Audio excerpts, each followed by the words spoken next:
ਬਾਦਸ਼ਾਹ ਦਰਵੇਸ਼ ਗੁਰੂ ਗੋਬਿੰਦ ਸਿੰਘ ਸਾਹੇ ਸਾਹਿਨ ਸਾਹ ਗੁਰੂ ਗੋਬਿੰਦ ਸਿੰਘ। ਐਵੇਂ ਨਹੀਂ ਲਿਖਦਾ। ਜੇ ਗੁਰੂ ਗੋਬਿੰਦ ਸਿੰਘ ਮਹਾਰਾਜ ਜੀ ਦੀ ਜ਼ਿੰਦਗੀ ਦੇ ਵਿੱਚ ਕੁਝ ਖਾਸ ਗੁਣ ਨੇ ਤਾਂ ਲਿਖਿਆ। ਹੁਣ ਮੰਨ ਲਓ ਗੁਲਾਬ ਦੇ ਫੁੱਲ ਵਿੱਚ ਖੁਸ਼ਬੂ ਆ ਨਾ, ਸੁਗੰਧੀ ਆ, ਦੀਂਦੀ ਕੋਈ ਨਹੀਂ, ਨਜ਼ਰ ਕੋਈ ਨਹੀਂ ਆਉਂਦੀ। ਚਮੇਲੀ ਦੇ ਫੁੱਲ 'ਚ, ਕਮਲ ਦੇ ਫੁੱਲ 'ਚ ਉਸ ਅਕਾਲ ਪੁਰਖ ਵਾਹਿਗੁਰੂ ਨੇ ਸੁਗੰਧੀ ਪਾਈ ਆ, ਗੁਣ ਪਾਏ ਨੇ। ਨਜ਼ਰ ਕਿਸੇ ਨੂੰ ਨਹੀਂ ਆਉਂਦੇ ਉਹ ਸੁਗੰਧੀ ਵਾਲਾ ਗੁਣ, ਪਰ ਹਰੇਕ ਵਡਿਆਈ ਜ਼ਰੂਰ ਕਰਦਾ। ਨਾ ਚਾਹੁੰਦਿਆਂ ਵੀ ਬੰਦਾ ਫੁੱਲ ਦੀ ਵਡਿਆਈ ਕਰ ਜਾਂਦਾ।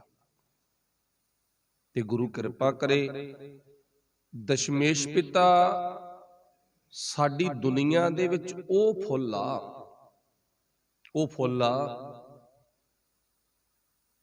ਨਾ ਚਾਹੁੰਦਿਆਂ ਵੀ ਦਸ਼ਮੇਸ਼ ਪਿਤਾ ਦੀ ਵਡਿਆਈ ਕਰਨ ਨੂੰ ਬੰਦੇ ਦਾ ਚਿੱਤ ਕਰਿਆ ਆਉਂਦਾ। ਤੇ ਇਹ ਗੁਰੂ ਸਾਹਿਬ ਨੇ ਨਾ ਸਿੱਖ 'ਚ ਗੁਣ ਪਾਇਆ। ਸਿੱਖਾ, ਤੇਰੀ ਜ਼ਿੰਦਗੀ ਐਸੀ ਹੋਵੇ,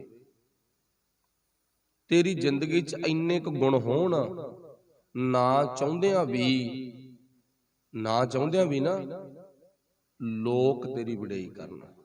ਭਾਵੇਂ ਉਹ ਜੱਗ ਜ਼ਾਹਰ ਨਹੀਂ ਕਰਦੇ, ਪਰ ਦਿਲ ਦੇ ਵਿੱਚੋਂ ਜ਼ਰੂਰ ਕਹਿਣ ਵੀ ਇਹ ਬੰਦੇ ਦੇ ਵਿੱਚ ਗੁਣ ਨੇ, ਇਹ ਬੰਦੇ 'ਚ ਗੁਣ ਨੇ। ਜਿਵੇਂ 2 ਦਿਨ 4 ਦਿਨ ਪਹਿਲਾਂ ਹੀ ਇੱਕ ਬਿਆਨ ਦਿੱਤਾ ਕਿਸੇ ਮਨੁੱਖ ਨੇ, ਆਪਾਂ ਮਨੁੱਖ ਲਫ਼ਜ਼ ਵਰਤਿਆ ਇੱਥੇ, ਕਿਸੇ ਲੀਡਰ ਨੇ, ਵਿਰੋਧੀ ਧਿਰ ਦੇ ਲੀਡਰ ਨੇ ਵਿਰੋਧੀ ਧਿਰ ਦੇ ਲੀਡਰ ਨੂੰ ਗੱਲ ਕਹੀ ਆ, ਨਹੀਂ ਇੱਕ ਦੂਜੇ ਤੇ ਹਰੇਕ ਹੀ ਚਿੱਕੜ ਛੁੱਟਦਾ ਹੁੰਦਾ।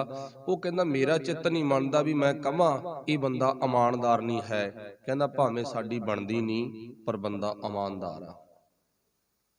ਵਿਰੋਧੀ ਧਿਰ ਦੇ ਬੰਦੇ ਨੇ ਵਿਰੋਧੀ ਧਿਰ ਨੂੰ ਕਿਹਾਗਾ ਭਾਵੇਂ ਸਾਡੀ ਬਣਦੀ ਨਹੀਂ, ਕਹਿੰਦਾ ਪਰ ਬੰਦਾ ਇਮਾਨਦਾਰ ਆ। ਇੱਥੋਂ ਸਿੱਧ ਕੀ ਹੋ ਗਿਆ? ਇਹ ਗੁਣ ਸਿੱਖ ਦੇ ਵਿੱਚ ਹੋਣ, ਸਿੱਖ ਦੇ ਵਿੱਚ ਹੋਣ, ਭਾਵ ਮੱਲੋ ਮੱਲੀ ਜੀ ਕਰੇ ਵੀ ਮੈਂ ਗੁਰੂ ਦੇ ਪਿਆਰੇ ਦੀ ਨਾ ਸੋਭਾ ਕਰਾਂ, ਵਡਿਆਈ ਕਰਾਂ। ਭਾਈ ਕਨ੍ਹਈਆ ਜੀ ਵਰਗਿਆਂ ਦੀ ਨਾ ਵਡਿਆਈ ਐਵੇਂ ਨਹੀਂ। ਮੁਗਲ ਹਕੂਮਤ ਦੇ ਸਿਪਾਹੀਆਂ ਨੇ ਵੀ ਕੀਤੀ ਆ, ਖੁਦ ਕਮਾਂਡਰਾਂ ਨੇ ਵੀ ਕੀਤੀ ਆ ਨਾ, ਵੀ ਵਾਕਈ ਗੁਰੂ ਦੇ ਸਿੱਖ ਸ਼ਰਧਾ ਵਾਲੇ ਹੁੰਦੇ ਨੇ, ਪ੍ਰੇਮ ਵਾਲੇ ਹੁੰਦੇ ਨੇ, ਭਾਵਨਾ ਵਾਲੇ ਹੁੰਦੇ ਨੇ। ਬਸ ਇਹ ਗੱਲਾਂ ਕਰਨ ਤੋਂ ਭਾਵ ਕੀ ਹੈ? ਸਿੱਖਾ, ਗੁਰੂ ਗੋਬਿੰਦ ਸਿੰਘ ਸੱਚੇ ਪਾਤਸ਼ਾਹ ਉਹ ਫੁੱਲ ਆ ਜਿਹੜੇ ਫੁੱਲ ਦੀ ਵਡਿਆਈ ਨਾ ਚਾਹੁੰਦਿਆਂ ਵੀ ਬਦੋ ਬਦੀ ਕਰਨ ਨੂੰ ਚਿੱਤ ਕਰਦਾ। ਤੁਸੀਂ ਤਾਂ ਬਹੁਤ ਪ੍ਰੇਮੀ ਹੋ, ਵੱਡੀ ਕਿਸਮਤ ਆ ਤੁਹਾਡੀ, ਤੁਸੀਂ ਰੋਜ਼ ਕਲਗੀਆਂ ਵਾਲੇ ਪਾਤਸ਼ਾਹ ਦੀ ਵਡਿਆਈ ਸੁਣਦੇ ਹੋ। ਆਪਾਂ ਇੱਥੋਂ ਤੱਕ ਵਿਚਾਰ ਕਰ ਰਹੇ ਸੀ। ਗੁਰੂ ਗੋਬਿੰਦ ਸਿੰਘ ਮਹਾਰਾਜ ਜੀ ਨੇ ਭਾਈ ਬੁੱਧੀ ਚੰਦ ਦੀ ਹਵੇਲੀ ਦੇ ਵਿੱਚ ਟਿਕਾਣਾ ਕੀਤਾ। ਹਵੇਲੀ ਭਾਵੇਂ ਕੱਚੀ ਆ, ਪਰ ਦਸ਼ਮੇਸ਼ ਪਿਤਾ ਨੇ ਬਖਸ਼ਿਸ਼ ਕੀਤੀ ਸੀ, ਪੱਕਿਆਂ ਤੋਂ ਵੱਧ ਕੇ ਸਾਡਾ ਸਾਥ ਨਿਭਾਵੇਗੀ। ਇੱਕ ਘਰ ਦੀ ਤਰ੍ਹਾਂ, ਜਿਵੇਂ ਆਪਣੇ ਆਮ ਘਰ ਹੁੰਦੇ ਨੇ, ਮਮਟੀ ਬਣੀ ਉੱਪਰ ਚੁਬਾਰਾ, ਗੁਰੂ ਸਾਹਿਬ ਨੇ ਮੋਰਚੇ ਦਾ ਕੰਮ ਲੈਤਾ।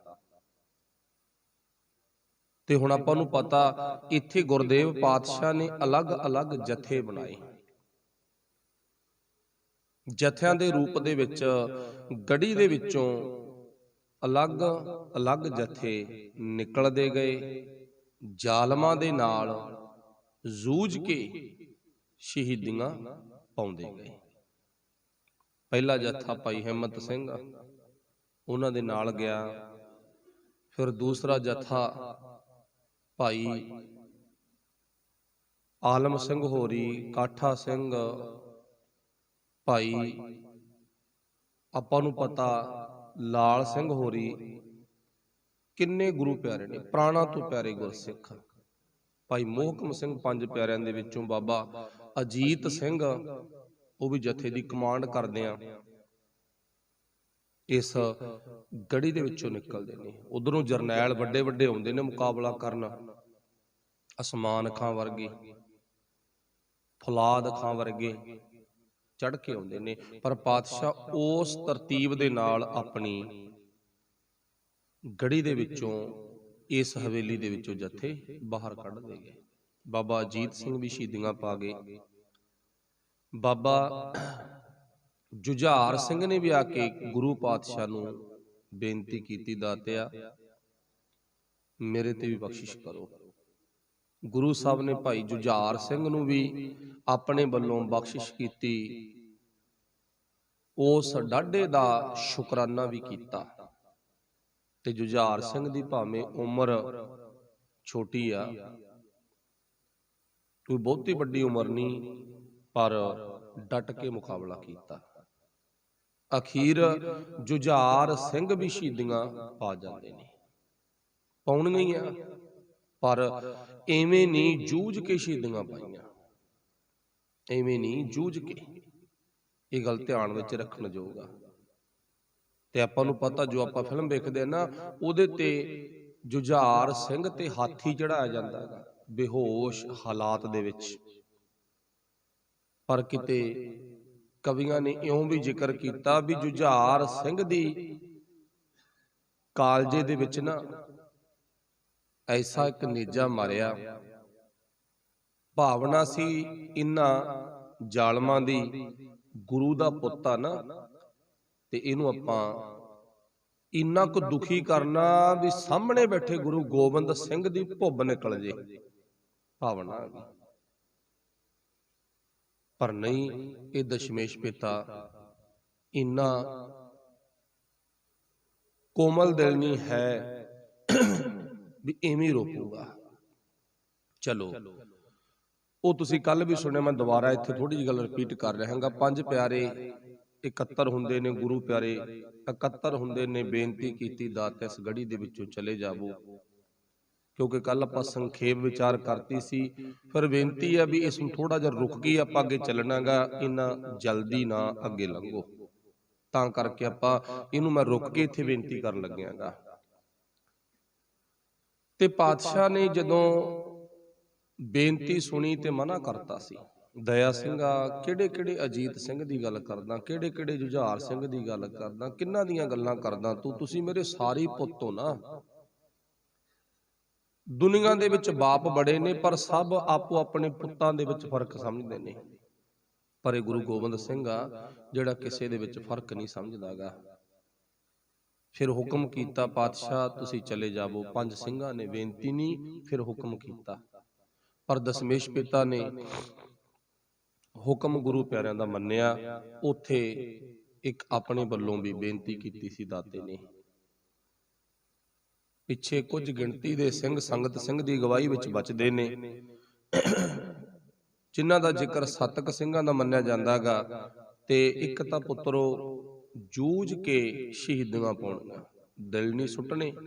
ਵੈਸੇ ਤਾਂ ਕਹਿਣ ਦੀ ਗੱਲ ਹੀ ਕੋਈ ਨਹੀਂ, ਪਰ ਫਿਰ ਵੀ ਗੁਰੂ ਦਾ ਸੁਭਾਅ, ਜੂਝ ਕੇ ਜਿਉਂਦੇ ਜੀ ਨਹੀਂ ਹੱਥ ਆਉਣਾ। ਨੰਬਰ 2 ਤੇ ਅਸੀਂ ਇੱਥੋਂ ਇਕੱਲੇ ਨਹੀਂ ਜਾਣਾ, ਨਾਲ ਕੁਝ ਗੁਰੂ ਪਿਆਰਿਆਂ ਦੀ ਸੇਵਾ ਲੱਗੇਗੀ, ਉਹ ਤੁਸੀਂ ਆਪ ਹੀ ਰਹਿ ਕਰੋ। ਕਿਹਨੇ ਕਿਹਨੇ ਨਾਲ ਗੜੀ ਤੋਂ ਬਾਹਰ ਜਾਣਾ? ਤਾਂ ਉੱਥੇ ਆਪਾਂ ਨੂੰ ਪਤਾ, ਭਾਈ ਦਇਆ ਸਿੰਘ, ਧਰਮ ਸਿੰਘ ਤੇ ਭਾਈ ਮਾਨ ਸਿੰਘ, ਇਹਨਾਂ ਦੀ ਤਿੰਨਾਂ ਦੀ ਨਾਲ ਸੇਵਾ ਲਾਈ ਗਈ ਆ ਵੀ ਤੁਸੀਂ ਨਾਲ ਜਾਓ। ਤੁਸੀਂ ਸਿਆਣੇ ਹੋ, ਮੋਹਤਬਾਰ ਹੋ, ਗੁਰੂ ਘਰ ਦੀ ਜਿਹੜੀ ਕਮਾਂਡ ਆ ਉਹ ਤੁਹਾਡੇ ਹੱਥ 'ਚ ਆ, ਤੁਸੀਂ ਨਿਕਲੋ। ਤੇ ਵਾਹਿਗੁਰੂ ਭਲਾ ਕਰੇ, ਇੱਥੇ ਆਪਣੇ ਜਦੋਂ ਕੋਟ ਕਪੂਰੇ ਨਾ ਗੋਲੀ ਚੱਲੀ ਆ, ਤੇ ਤੁਸੀਂ ਸਾਰਿਆਂ ਨੇ ਉਹ ਹਾਲਤ ਨਹੀਂ ਵੇਖੇ ਤਾਂ ਸੁਣੇ ਹੋਣਗੇ, ਬਹੁਤੇ ਵਿੱਚ ਸੀ। ਜਦੋਂ ਐਨ ਗੋਲੀ ਚੱਲਣ ਦੇ ਹਾਲਾਤ ਨੇ ਵੀ ਹੁਣ ਵੀ ਚੱਲੀ, ਹੁਣ ਵੀ ਚੱਲੀ, ਤਾਂ ਉਦੋਂ ਮੋਹਤਵਾਰ ਸੱਜਣਾ ਵੱਲੋਂ, ਜਿਹੜੇ ਉੱਥੇ ਕਮਾਂਡ ਕਰਦੇ ਸੀ, ਉਹਨਾਂ ਵੱਲੋਂ ਇੱਕ ਅਨਾਉਂਸ ਹੁੰਦੀ ਆ ਰਾਤ ਨੂੰ ਤਕਰੀਬਨ 2:10-15 ਤੇ, ਵੀ ਜਿਹੜੇ ਇੱਥੋਂ ਜਾਣਾ ਚਾਹੁੰਦੇ ਨੇ, ਮੋਹਤਵਾਰ ਸੱਜਣ ਨੇ, ਉਹ ਇੱਥੋਂ ਭਾਈ ਚਲੇ ਜਾਓ। ਕਿਉਂਕਿ ਇਹ ਕਮਾਂਡਰ ਦੇ ਸਾਰਾ ਧਿਆਨ 'ਚ ਹੁੰਦਾ ਵੀ ਮੋਹਤਵਾਰਾਂ ਦੀ ਨਾ, ਜਿਨ੍ਹਾਂ ਨੇ ਅੱਗੇ ਹੋਰ ਭਲੇ ਦੇ ਕਾਰਜ ਕਰਨੇ ਆ, ਉਹਨਾਂ ਦੀ ਲੋੜ ਆ, ਤੁਸੀਂ ਨਿਕਲੋ ਇੱਥੋਂ। बेशक कोई ना जावे वो एक अलग गल आ, पर मोहतबर सज्जन अनाउंस करते ने जाओ। इवें जिवें भाई दया सिंह होरां ने गुरु साहब नूं मोहतबर जान के भी तुहाडे बिना नहीं सरना, तुसीं जाओ, ते गुरु साहब ने कहा कुछ नाल होर भी सिंह जाओ, कल्ले असीं नहीं, मतलब होर दी भी नाल लोड़ आ। फिर उत्थे ਆਪਾਂ ਨੂੰ ਪਤਾ ਦਇਆ ਸਿੰਘ, ਧਰਮ ਸਿੰਘ, ਮਾਨ ਸਿੰਘ ਗਏ ਨੇ। ਫਿਰ ਸਤਿਗੁਰਾਂ ਨੇ ਇੱਥੇ ਗੜੀ ਦੇ ਵਿੱਚ ਨਿਕਲਣ ਤੇ ਖਾਲੀ ਹੱਥ ਜਾਣ ਦਾ ਪ੍ਰਣ ਕੀਤਾ। ਖਾਲੀ ਹੱਥ ਜਾਣਾ ਤੇ ਜਾਣ ਤੋਂ ਪਹਿਲਾਂ ਇਤਿਹਾਸ ਦੱਸਦਾ ਦਸ਼ਮੇਸ਼ ਪਿਤਾ ਨੇ ਨਾ 4 ਤੀਰ ਛੱਡੇ ਨੇ। ਇੱਕ ਤੀਰ ਤਾਂ ਗੁਰੂ ਪਾਤਸ਼ਾਹ ਨੇ ਪਹਿਲਾਂ ਛੱਡਿਆ, ਉਹਦੇ ਨਾਲ ਚਿੱਠੀ ਬੰਨੀ, ਸੌਹਾਂ ਖਾ ਕੇ ਮੁੱਕਰਨ ਵਾਲਿਓ, ਕੁਝ ਮੁੱਠੀ ਭਰ ਸਿੰਘਾਂ ਤੇ ਹਮਲਾ ਕਰਨ ਵਾਲਿਓ, ਹਮਲਾ ਕਰਨ ਵਾਲਿਓ, ਮਾੜਾ ਮੋਟਾ ਸੰਗ ਮੰਨੋ। ਇੱਕ ਬੰਨੇ 10 ਲੱਖ, ਇੱਕ ਬੰਨੇ ਕੁਝ ਗਿਣਤੀ ਦੇ, ਜਿਵੇਂ ਆਪਾਂ ਕਹਿੰਦੇ ਨਾ ਆਟੇ 'ਚ ਲੂਣ, ਇਹ ਤਾਂ ਲੂਣ ਤੋਂ ਵੀ ਘੱਟ ਨੇ ਨਾ। ਤੇ ਤੁਹਾਡੀ ਕਿੱਡੀ ਨਿਗਰੀ ਹੋਈ ਗੱਲ ਆ, ਕਿੱਡੀ ਘਟੀਆ ਗੱਲ ਆ, ਕਿੱਡੀ ਤੁਹਾਡੀ ਕਮਜ਼ੋਰੀ ਆ, ਪਰ ਸੱਚਾਈ ਆ, ਤੁਸੀਂ ਜਿੱਤ ਨਹੀਂ ਸਕੋਗੇ। ਜੋ ਤੁਸੀਂ ਦਾਅਵੇ ਕੀਤੇ ਆ ਨਾ, ਉਹਨਾਂ ਦਾਅਵਿਆਂ ਤੋਂ ਤੁਸੀਂ ਫੇਲ ਹੋਵੋਗੇ। ਦਾਅਵਾ ਕੀ ਸੀ? ਗੁਰੂ ਤੇਗ ਬਹਾਦਰ ਸਾਹਿਬ ਜੀ ਦਾ ਸੀਸ ਨਹੀਂ ਟੰਗ ਸਕੇ, ਉਹਨਾਂ ਦੇ ਸਰੀਰ ਦੇ 4 ਟੁਕੜੇ ਕਰਕੇ ਨਹੀਂ ਟੰਗ ਸਕੇ। ਹੁਣ ਦਾਅਵਾ ਇਹ ਆ, ਗੁਰੂ ਗੋਬਿੰਦ ਸਿੰਘ ਨੂੰ ਜਿਉਂਦਿਆਂ ਜਾਂ ਧੜ ਤੋਂ ਸੀਸ ਅਲੱਗ ਕਰਕੇ ਦਿੱਲੀ ਜਾ ਕੇ ਟੰਗਣਾ ਨਾ, ਇਹ ਤੁਸੀਂ ਕਦੇ ਵੀ ਸੁਪਨਾ ਪੂਰਾ ਨਹੀਂ ਕਰ ਸਕੋਗੇ। ਪਾਤਸ਼ਾਹ ਨੇ ਨਾਲੋਂ ਚਿੱਠੀਆਂ ਤੀਰਾਂ ਦੇ ਬੰਨ ਕੇ ਛੱਡੀਆਂ। ਪਹਿਲਾ ਤੀਰ ਜਿਸ ਸਿਪਾਹੀ ਦੀ ਮਿਸਾਲ ਜਗਾਉਣ ਤੇ ਡਿਊਟੀ ਆ ਨਾ, ਉਹਦੇ ਮਾਰਿਆ। ਦੂਜਾ ਜੋ ਸਰਹੰਦ ਦਾ ਵਜ਼ੀਰ ਖਾਂ ਗਾ, ਇਹਦੇ ਮਾਰਿਆ। ਤੇ ਤੀਸਰਾ ਮਹਿਦੂਦ ਖਾਂ ਦੇ ਮਾਰਿਆ।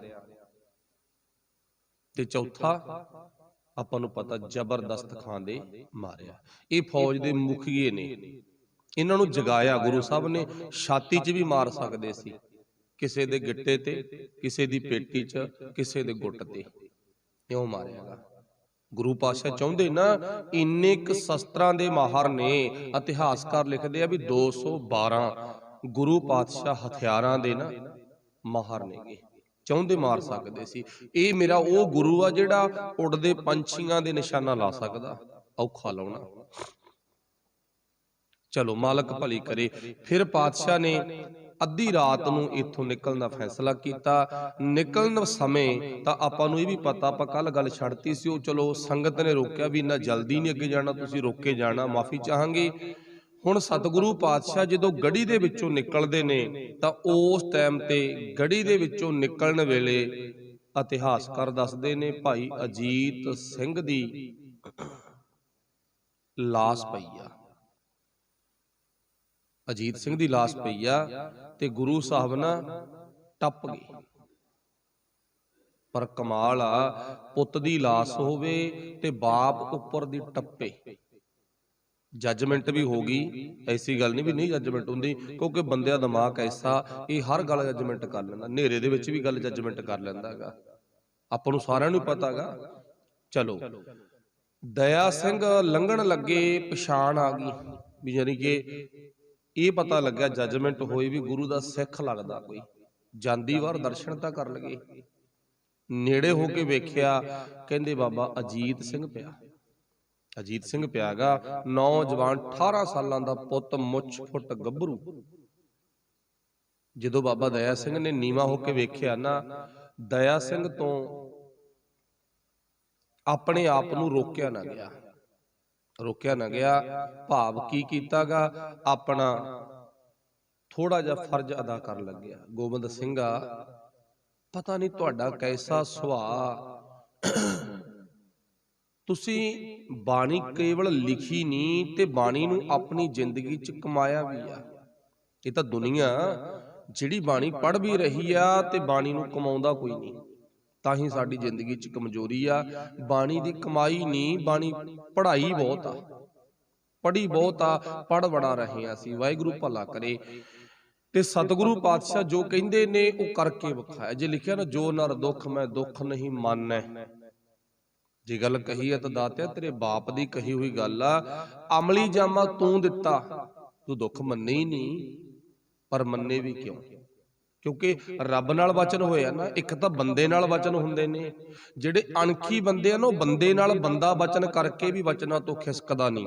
ਤਾਂ ਅਗਲਾ ਕਹਿੰਦਾ ਨਹੀਂ ਯਾਰ ਮੇਰੇ ਵਚਨ ਹੋਏ ਵੇ ਆ, ਵਚਨਾਂ ਤੋਂ ਮੈਂ ਖਿਸਕਣਾ ਨਹੀਂ ਹੈ। ਇਹ ਤਾਂ ਰੱਬ ਨਾਲ ਵਚਨ ਹੋਏ ਨੇ। ਦਇਆ ਸਿੰਘ ਨੇ ਆਪਣੇ ਵੱਲੋਂ ਕਵਰ ਕੱਸਾ ਖੋਲਿਆ, ਥੋੜਾ ਜਿਹਾ ਆਪਣੇ ਮਨ ਨੂੰ ਸਕੂਨ ਦੇਣ ਦੇ ਲਈ। ਦਾਤਿਆ ਤੂੰ ਲੰਘ ਗਿਆ ਪਰ ਮੈਥੋਂ ਨਹੀਂ ਲੰਘਿਆ ਜਾਣਾ, ਮੈਂ ਆਪਣੀ ਥੋੜੀ ਜੀ ਸੇਵਾ ਜਾਂਦੀ ਵਾਰ ਨਿਭਾ ਚੱਲਿਆ। ਦਸ਼ਮੇਸ਼ ਪਿਤਾ ਨੇ ਪਿੱਛੇ ਤੱਕਿਆ, ਮੁੜ ਕੇ ਵੇਖਿਆ, ਦਇਆ ਸਿੰਘਾ ਕੀ ਕਰਦਾ ਪੁੱਤ, ਇੰਨਾ ਰੁਕਣ ਦਾ ਵਕਤ ਨਹੀਂ, ਇੱਥੋਂ ਨਿਕਲਣਾ। ਮੰਜ਼ਲ ਬੜੀ ਵੱਡੀ ਆ ਆਪਣੀ, ਬੜੀ ਦੂਰ ਜਾਣਾ, ਚੱਲਣਾ ਇੱਥੋਂ। ਕੀ ਕਰਦਾ? ਸਤਿਗੁਰਾ ਤੁਹਾਡਾ ਵੱਡਾ ਪੁੱਤ ਨਾ, ਜਿਹਨੂੰ ਅਸੀਂ ਹੱਥਾਂ ਦੇ ਵਿੱਚ ਚੁੱਕ ਚੁੱਕ ਖੜਾਇਆ, ਉਹਦੇ ਕੋਲ ਦੀ ਲੰਘਿਆ ਨਹੀਂ ਗਿਆ। ਮੈਂ ਥੋੜੀ ਜੀ ਸੇਵਾ ਕਰਨ ਲੱਗਿਆ, ਆਪਣਾ ਕਵਰ ਕੱਸਾ ਖੋਲ ਕੇ ਨਾ ਇਹਦੇ ਉੱਪਰ ਪਾਤਾ, ਜਿਹਨੂੰ ਆਪਾਂ ਸ਼ਾਇਦ ਕਫਨ ਕਹਿ ਦਿੰਨੇ ਆ, ਵੀ ਕਫਨ ਦੇ ਰੂਪ ਵਿੱਚ। ਤੇ ਗੁਰੂ ਪਾਤਸ਼ਾਹ ਨੇ ਮਨਾ ਕਰਤਾ ਸੀ। ਦੇਖ ਦਇਆ ਸਿੰਘਾ, ਇਸ ਗੜੀ ਦੇ ਵਿੱਚ ਕੱਲਾ ਇੱਕ ਅਜੀਤ ਨਹੀਂ, ਕਿੰਨੇ ਅਜੀਤ ਪਏ ਨੇ। ਕਿੰਨੇ ਅਜੀਤ ਪਏ ਨਾ, ਦੱਸ ਤੂੰ ਕਿਹਦੇ ਕਿਹਦੇ ਤੇ ਕਫਨ ਪਾਵੇਂਗਾ? ਇੱਕ ਤੇ ਨਹੀਂ ਪਾਉਣਾ। ਜੇ ਹਿੰਮਤ ਹੈ ਤਾਂ ਸਾਰਿਆਂ ਤੇ ਪਾ, ਮੈਂ ਰੋਕਦਾ ਨਹੀਂ। ਜੇ ਹਿੰਮਤ ਆ ਤਾਂ ਸਾਰਿਆਂ ਤੇ ਪਾ, ਤੇ ਜੇ ਸਾਰਿਆਂ ਤੇ ਪਾਉਣ ਦਾ ਤੁਹਾਡੇ ਕੋਲੇ ਵਕਤ ਨਹੀਂ ਤੇ ਤੁਹਾਡੇ ਕੋਲੇ ਕਫਨ ਨਹੀਂ ਹਨ, ਤਾਂ ਕਿਰਪਾ ਕਰਕੇ ਮੇਰੀ ਬੇਨਤੀ ਗੋਬਿੰਦ ਸਿੰਘ ਦੀ ਕਬੂਲ ਕਰਿਓ ਤੇ ਇਹ ਕਫਨ ਵੀ ਉਤਾਰ ਦੇ। ਕਵਰ ਕਸਾ ਜੋ ਕਫਨ ਦੇ ਰੂਪ ਚ ਪਾਇਆ ਨਾ, ਉਤਾਰ ਦੇ। ਤੇ ਦਇਆ ਸਿੰਘ ਨੇ ਗੁਰੂ ਪਾਤਸ਼ਾਹ ਦੇ ਬਚਨ ਮੰਨਦਿਆਂ ਹੋਇਆਂ ਕਫਨ ਉਤਾਰਤਾ। ਕਿਸੇ ਕਵੀ ਨੇ ਬੜਾ ਵਧੀਆ ਇੱਥੇ ਲਿਖਿਆ, ਗਰੀਬ ਤੋਂ ਗਰੀਬ ਮਾਪੇ ਦੁਨੀਆ ਤੇ ਪਏ ਨੇ, ਦੱਸੋਗਾ ਭਲਾ ਲੋਕੋ ਕਫਨੋਂ ਬਗੈਰ ਕਿਹਦੇ ਪੁੱਤ ਗਏ ਨੇ। ਗਰੀਬ ਤੋਂ ਗਰੀਬ ਮਾਪੇ ਪਏ ਨੇ, ਜਿਹਦੇ ਘਰੇ ਰੋਟੀ ਵੀ ਨਹੀਂ ਨਾ ਪੱਕਦੀ, ਕਫਨ ਤਾਂ ਉਹਨੂੰ ਵੀ ਮਿਲ ਜਾਂਦਾ, ਉਹਨੂੰ ਮਿਲ ਜਾਂਦਾ। ਇਹ ਸੱਚਾਈ ਆ। ਪਰ ਦਸ਼ਮੇਸ਼ ਪਿਤਾ ਧੰਨਵਾਜਾਂ ਵਾਲਿਆ, ਅਸੀਂ ਰੋਜ਼ ਹੀ ਤੇਰਾ ਜਸ ਕਰਦੇ ਆ। ਦੁਨੀਆ ਦੇ ਵਿੱਚ ਰਹਿੰਦਿਆਂ ਹੋਇਆਂ ਤੇਰੇ ਗੁਣਾਂ ਨੂੰ ਅਸੀਂ ਪੜ੍ਹਦੇ ਜ਼ਰੂਰ ਆ, ਸੁਣਦੇ ਜ਼ਰੂਰ ਆ, ਪਰ ਸ਼ਾਇਦ ਅਸੀਂ ਮਹਿਸੂਸ ਨਹੀਂ ਕਰਕੇ ਵੇਖਿਆ ਤੁਹਾਡਾ ਮਨ, ਤੁਹਾਡਾ ਦਿਮਾਗ, ਤੁਹਾਡਾ ਦਿਲ ਕੈਸਾ। ਤੁਸੀਂ ਕਿਸੇ ਗੱਲ ਦੀ ਕੋਈ ਪਰਵਾਹ ਨਹੀਂ ਕੀਤੀ। ਜੇ ਬਾਣੀ 'ਚ ਲਿਖਿਆ ਨਾ, ਪ੍ਰਭ ਕੋ ਸਿਮਰੈ ਬੇਮੋਹ ਤਾਜੇ, ਤਾਂ ਸੱਚਾ ਤੁਹਾਡੇ ਜੀਵਨ ਦੇ ਵਿੱਚ ਉਹ ਬਾਣੀ ਦੀ ਵਿਚਾਰ ਉਤਰੀ ਆ। ਚਲੋ, ਕਹਿਣ ਤੋਂ ਭਾਵ ਸਤਿਗੁਰੂ ਪਾਤਸ਼ਾਹ ਜੀ ਨੇ ਆਪਣੇ ਵੱਲੋਂ 4 ਤੀਰ ਛੱਡੇ। ਆਪਣੇ ਪੁੱਤਾਂ ਦੀਆਂ, ਆਪਣੇ ਪ੍ਰਾਣਾਂ ਤੋਂ ਪਿਆਰੇ ਗੁਰਸਿੱਖਾਂ ਦੀਆਂ ਲਾਸ਼ਾਂ ਨੂੰ ਟੱਪ ਕੇ ਗੁਰੂ ਸਾਹਿਬ ਇੱਥੋਂ ਨਿਕਲਦੇ ਨੇ। ਤੋਂ ਆਪਾਂ ਕੱਲ ਵੀ ਸੁਣਿਆ, ਮੈਂ ਦੁਬਾਰਾ ਰਿਪੀਟ ਕਰ ਰਹਾਂਗਾ।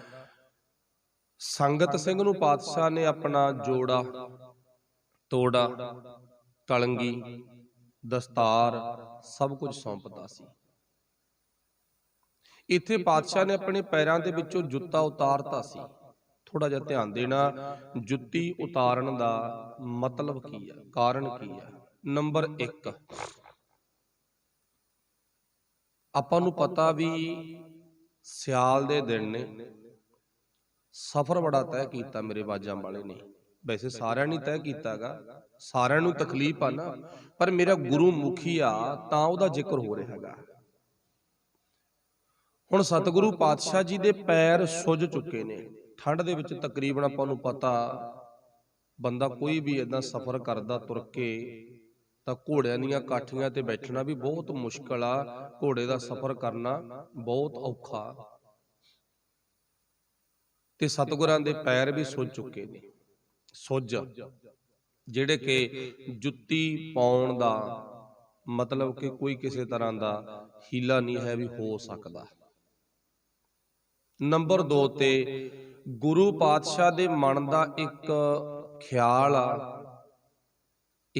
ਆ, ਸਾਰੇ ਗੁਰਸਿੱਖਾਂ ਦੇ ਮਨ 'ਚ ਜੋ ਕੱਚੀ ਗੜੀ ਤੋਂ ਬਾਹਰ ਨਿਕਲਦੇ ਨੇ ਵੀ ਇਸ ਗੜੀ ਦੇ ਵਿੱਚ ਮੈਦਾਨੇ ਜੰਗ ਦੇ ਵਿੱਚ ਕਿੰਨੇ ਰੱਬ ਦੇ ਪਿਆਰੇ ਗੁਰੂ ਪਾਤਸ਼ਾਹ ਦੇ ਰੱਬ ਦੇ ਪਿਆਰੇ ਭਾਈ ਮੋਹਕਮ ਸਿੰਘ, ਸਾਹਿਬ ਸਿੰਘ ਹੋਰੀ, ਅਜੀਤ ਸਿੰਘ, ਜੁਝਾਰ ਸਿੰਘ, ਅਨੇਕਾਂ ਪ੍ਰਾਣਾਂ ਤੋਂ ਪਿਆਰੇ ਗੁਰਸਿੱਖ 40 ਸ਼ਹੀਦੀਆਂ ਪਾ ਚੁੱਕੇ ਨੇ। ਉਹਨਾਂ ਦੇ ਦਮਾਲੇ ਵੀ ਖੁੱਲ ਗਏ ਹੋਣੇ ਆ, ਕੇਸ ਖਿੱਲਰ ਗਏ ਹੋਣੇ ਆ। ਕਦੇ ਕਿਸੇ ਦੇ ਕੇਸਾਂ ਨੂੰ ਨਾ ਜੁੱਤੀ ਨਾ ਲੱਗ ਜੇ। ਗੁਰੂ ਸਾਹਿਬ ਨੇ ਇਹ ਇੱਕ ਖਿਆਲ ਬਣਾਇਆ ਵੀ ਕੇਸਾਂ ਦਾ ਸਤਿਕਾਰ ਬਰਕਰਾਰ ਰੱਖਣਾ। ਤੇ ਵਾਹਿਗੁਰੂ ਭਲਾ ਕਰੇ ਅੱਜ ਸਾਡੇ ਦਿਮਾਗ ਵਿੱਚ, ਸਾਡੇ ਜੀਵਨ ਵਿੱਚ ਕੇਸਾਂ ਦਾ ਸਤਿਕਾਰ ਕਿੰਨਾ ਕੁ ਅਸੀਂ ਖੁਦ ਗੌਰ ਕਰ ਸਕਦੇ ਹਾਂ, ਕਿੰਨਾ ਕੁ। ਪਰ ਮੇਰੇ ਮਾਲਕ ਨੇ ਜਿਸ ਦਾਤ ਨੂੰ ਸਾਨੂੰ ਕਕਾਰ ਦੇ ਰੂਪ ਚ ਦਿੱਤਾ ਨਾ, ਵੀ ਪਹਿਲਾ ਕਕਾਰ ਸਾਡਾ ਕੇਸ, ਤੇ ਕੇਸਾਂ ਦਾ ਸਤਿਕਾਰ ਬਹੁਤ ਕੀਤਾ।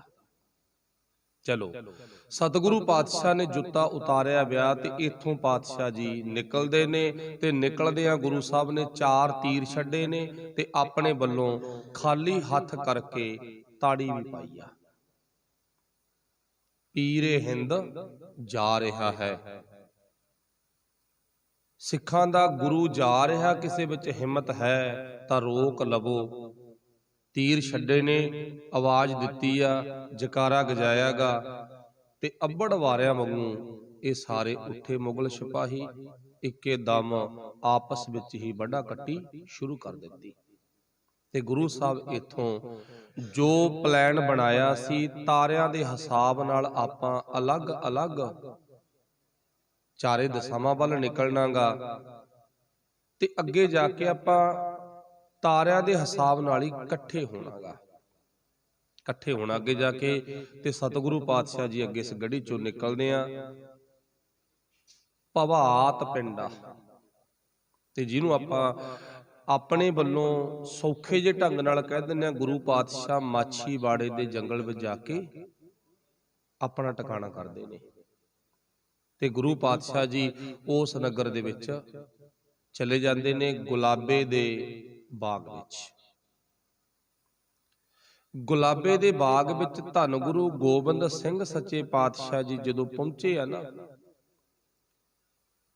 ਇੱਥੇ ਮੂੰਹ ਨੇ ਰਾਗਾ, ਇੱਥੋਂ ਦੇ 2 ਗੁੱਜਰ ਨੇ ਜਿਹੜੇ ਗੁਰੂ ਗੋਬਿੰਦ ਸਿੰਘ ਮਹਾਰਾਜ ਨੂੰ ਮਿਲਦੇ ਨੇ, ਤੇ ਉਹਨਾਂ ਨੇ ਰੱਬ ਜਾਣੇ ਵੀ ਮਨ ਦੀ ਕੀ ਭਾਵਨਾ, ਕੀ ਖਿਆਲ ਆ, ਉਹਨਾਂ ਨੇ ਆਪਣੇ ਵੱਲੋਂ ਨਾ ਥੋੜਾ ਜਿਹਾ ਰੌਲਾ ਪਾਉਣ ਦਾ ਯਤਨ ਕੀਤਾ। ਕੌਣ ਆ, ਕੌਣ ਆ, ਇਸ ਤਰ੍ਹਾਂ ਦੇ ਹਾਲਾਤ ਵਿੱਚ ਕੌਣ ਆ ਇਹ? ਲੱਗਦਾ ਕੌਣ ਲੱਗਦਾ? ਇਹ ਸਰਕਾਰ ਦਾ ਬਾਗੀ ਲੱਗਦਾ ਕੋਈ। ਗੁਰੂ ਸਾਹਿਬ ਨੇ ਚੁੱਪ ਕਰਾਉਣ ਦੀ ਕੋਸ਼ਿਸ਼ ਕੀਤੀ। ਉਹਨਾਂ ਦਾ ਨਾਮ ਇਤਿਹਾਸ ਲਿਖਿਆ, ਇੱਕ ਦਾ ਨਾਂ ਅਲਫੂ ਤੇ ਇੱਕ ਦਾ ਨਾਂ ਗਾਮੂ। ਚੁੱਪ ਕਰਾਉਣ ਦੀ ਮਾਲਕ ਨੇ ਬੇਨਤੀ ਕੀਤੀ, ਨਹੀਂ ਚੁੱਪ ਕਰ ਜਾਈਦਾ ਹੁੰਦਾ। ਬਹੁਤੀਆਂ ਉਹ ਗੱਲਾਂ ਹੁੰਦੀਆਂ ਜਿਹੜੀਆਂ ਆਪਣੇ ਢਿੱਡ ਦੇ ਵਿੱਚ, ਆਪਣੇ ਦਿਲ ਦੇ ਵਿੱਚ ਪਿਆਰਿਓ ਰੱਖਣੀਆਂ ਪੈਂਦੀਆਂ। ਬਹੁਤੀਆਂ ਵਿਚਾਰਾਂ ਹੁੰਦੀਆਂ ਜੋ ਰੱਖਣੀਆਂ ਪੈਂਦੀਆਂ ਨੇ। ਹਰ ਗੱਲ ਦੁਨੀਆ ਦੇ ਵਿੱਚ ਬੋਲੀ ਨਹੀਂ ਆਉਂਦੀ ਹੁੰਦੀ, ਨਾ ਹਟੇ। ਤੇ ਬਾਜਾਂ ਵਾਲੇ ਨੇ ਐਸੀ ਇੱਕ ਚਪੇੜ ਮਾਰੀ ਦੋਵਾਂ ਦੇ, ਸੱਚਮੁੱਚ ਉਹਨਾਂ ਦੀ ਬੋਲਤੀ, ਉਹਨਾਂ ਦੀ ਜ਼ੁਬਾਨ ਬੰਦ ਕਰਾਤੀ। ਗੁਰੂ ਪਾਤਸ਼ਾਹ ਇਸ ਬਾਗ ਦੇ ਵਿੱਚ ਪਹੁੰਚੇ ਨੇ। ਅਕਸਰ ਹੀ ਉਹਨਾਂ ਸਮਿਆਂ ਦੇ ਵਿੱਚ ਨਾ, ਜਦੋਂ ਇੱਕ ਥਾਂ ਤੋਂ ਦੂਜੀ ਥਾਂ ਤੇ ਤੁਰ ਕੇ ਖਚਰਾਂ ਤੇ ਜਾਂ ਆਦਿਕ ਹੋਰ ਸਾਧਨਾਂ ਤੇ, ਊਠ ਘੋੜਿਆਂ ਤੇ ਲੋਕ ਜਾਂਦੇ ਨੇ, ਤਾਂ ਰਸਤਿਆਂ ਦੇ ਵਿੱਚ ਪਾਣੀ ਦਾ ਪ੍ਰਬੰਧ ਕੀਤਾ ਹੁੰਦਾ ਸੀ। ਖੂਹੀਆਂ ਲੱਗੀਆਂ ਹੁੰਦੀਆਂ ਨੇ, ਕੋਲ ਕੋਈ ਭਾਂਡਾ ਵੀ ਰੱਖਿਆ ਜਾਂਦਾਗਾ। ਉਹ ਭਾਂਡਾ ਜਿਹਨੂੰ ਆਪਾਂ ਟਿੰਡ ਦਾ ਰੂਪ ਕਹਿੰਦੇ ਆ, ਮਿੱਟੀ ਦੀ ਟਿੰਡ, ਤੇ ਦੂਰ ਨੇੜੇ ਥੋੜਾ ਬਹੁਤ ਅੱਗੇ ਪਿੱਛੇ ਪਾਣੀ ਲਿਜਾਣ ਦੀ ਮਦਦ ਵੀ ਉਹ ਭਾਂਡੇ ਨਾਲ ਕੀਤੀ ਜਾਂਦੀ ਆ। ਤੇ ਗੁਰੂ ਸਾਹਿਬ ਜੀ ਨੂੰ ਇੱਥੇ ਟਿੰਡ ਮਿਲਦੀ ਆ, ਤੇ ਟਿੰਡ ਦਾ ਪਾਤਸ਼ਾਹ ਸਰਾਣਾ ਲਾ ਕੇ ਸੌਂ ਜਾਂਦੇ ਨੇ। ਇੱਥੇ ਥੋੜਾ ਜਿਹਾ ਰੁਕ ਕੇ ਇੱਕ ਬੇਨਤੀ ਕਰਨ ਲੱਗੇ ਆ, ਕਿਉਂਕਿ ਵੈਸੇ ਤੁਸੀਂ ਇਤਿਹਾਸ ਸਾਰੇ ਜਾਣਦੇ ਹੋ। ਕੱਲ ਵੀ ਆਪਾਂ ਬੜਾ ਛੇਤੀ ਪੜ੍ਹਤਾ ਸੀ ਵੀ ਗੁਰੂ ਸਾਹਿਬ ਮਿੰਟੋ ਮਿੰਟ ਨਿਕਲ ਗਏ। ਚਲੋ ਮਾਫ ਕਰਨਾ, ਇੱਕ ਪੱਖ ਹੁੰਦਾ ਵੀ ਚਲੋ ਆਪਾਂ ਸਾਰੇ ਜਾਣਦੇ ਆ, ਫਿਰ ਵੀ ਬੇਨਤੀ ਆਈ ਵੀ ਨਹੀਂ ਤੁਸੀਂ ਟਿਕਾਣ ਵਾਲੀ ਚੱਲੋ, ਆਪਾਂ ਨੂੰ ਕਿਹੜਾ ਕੋਈ ਕਾਹਲ, ਆਪਾਂ ਕਿਹੜਾ ਕੁਝ ਹੋਰ ਕਰਨਾਗਾ। ਚਲੋ ਸੰਗਤ ਦੀ ਬੇਨਤੀ ਖਿੜੇ ਮੱਥੇ ਪ੍ਰਵਾਨ ਆ। ਹੁਣ ਇੱਥੇ ਥੋੜਾ ਜਿਹਾ ਰੁਕਣਾ, ਆਪਾਂ ਰੁਕ ਕੇ ਕੀ ਵੇਖਣਾ। ਇੱਕ ਤਾਂ ਮਨੁੱਖ ਦੇ ਹਾਲਾਤ ਕਿਹੋ ਜਿਹੇ ਆ, ਤੇ ਉਹ ਸਮੇਂ ਦੇ ਮੁਤਾਬਕ ਹੀ ਹੁੰਦੇ ਨੇ। ਜਿਹੋ ਜਿਹੇ ਹਾਲਾਤ ਹੋਣ ਤੇ ਉਹੋ ਜਿਹਾ ਬੰਦੇ ਦਾ ਹਾਲ ਹੁੰਦਾਗਾ।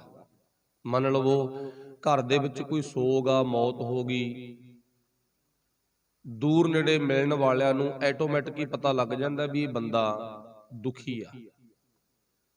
ਘਰ ਦੇ ਹਾਲਾਤ ਐਸੇ ਆ ਨਾ, ਹਾਲ ਤੋਂ ਪਤਾ ਲੱਗ ਜਾਂਦਾ ਇਹ ਬੰਦਾ ਦੁਖੀ ਆ। ਤੇ ਇਸ ਗੱਲ ਨੂੰ ਗੁਰੂ ਪਾਤਸ਼ਾਹ ਨੇ ਸਾਨੂੰ ਬੜੇ ਵਾਰੀ ਸਮਝਾਇਆ। ਸਿੱਖਾ,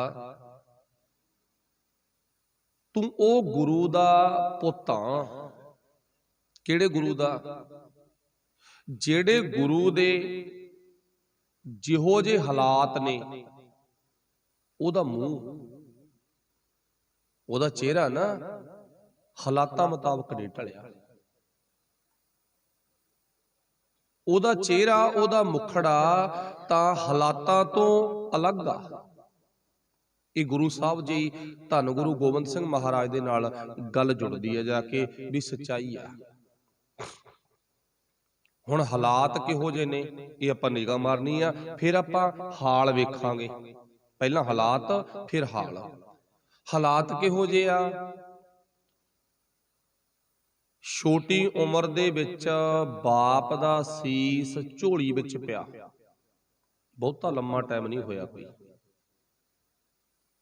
ਬਹੁਤਾ ਵੱਡਾ ਸਮਾਂ ਨਹੀਂ ਗੁਜ਼ਰਿਆ, ਥੋੜਾ ਟਾਈਮ ਹੀ ਹੋਇਆਗਾ।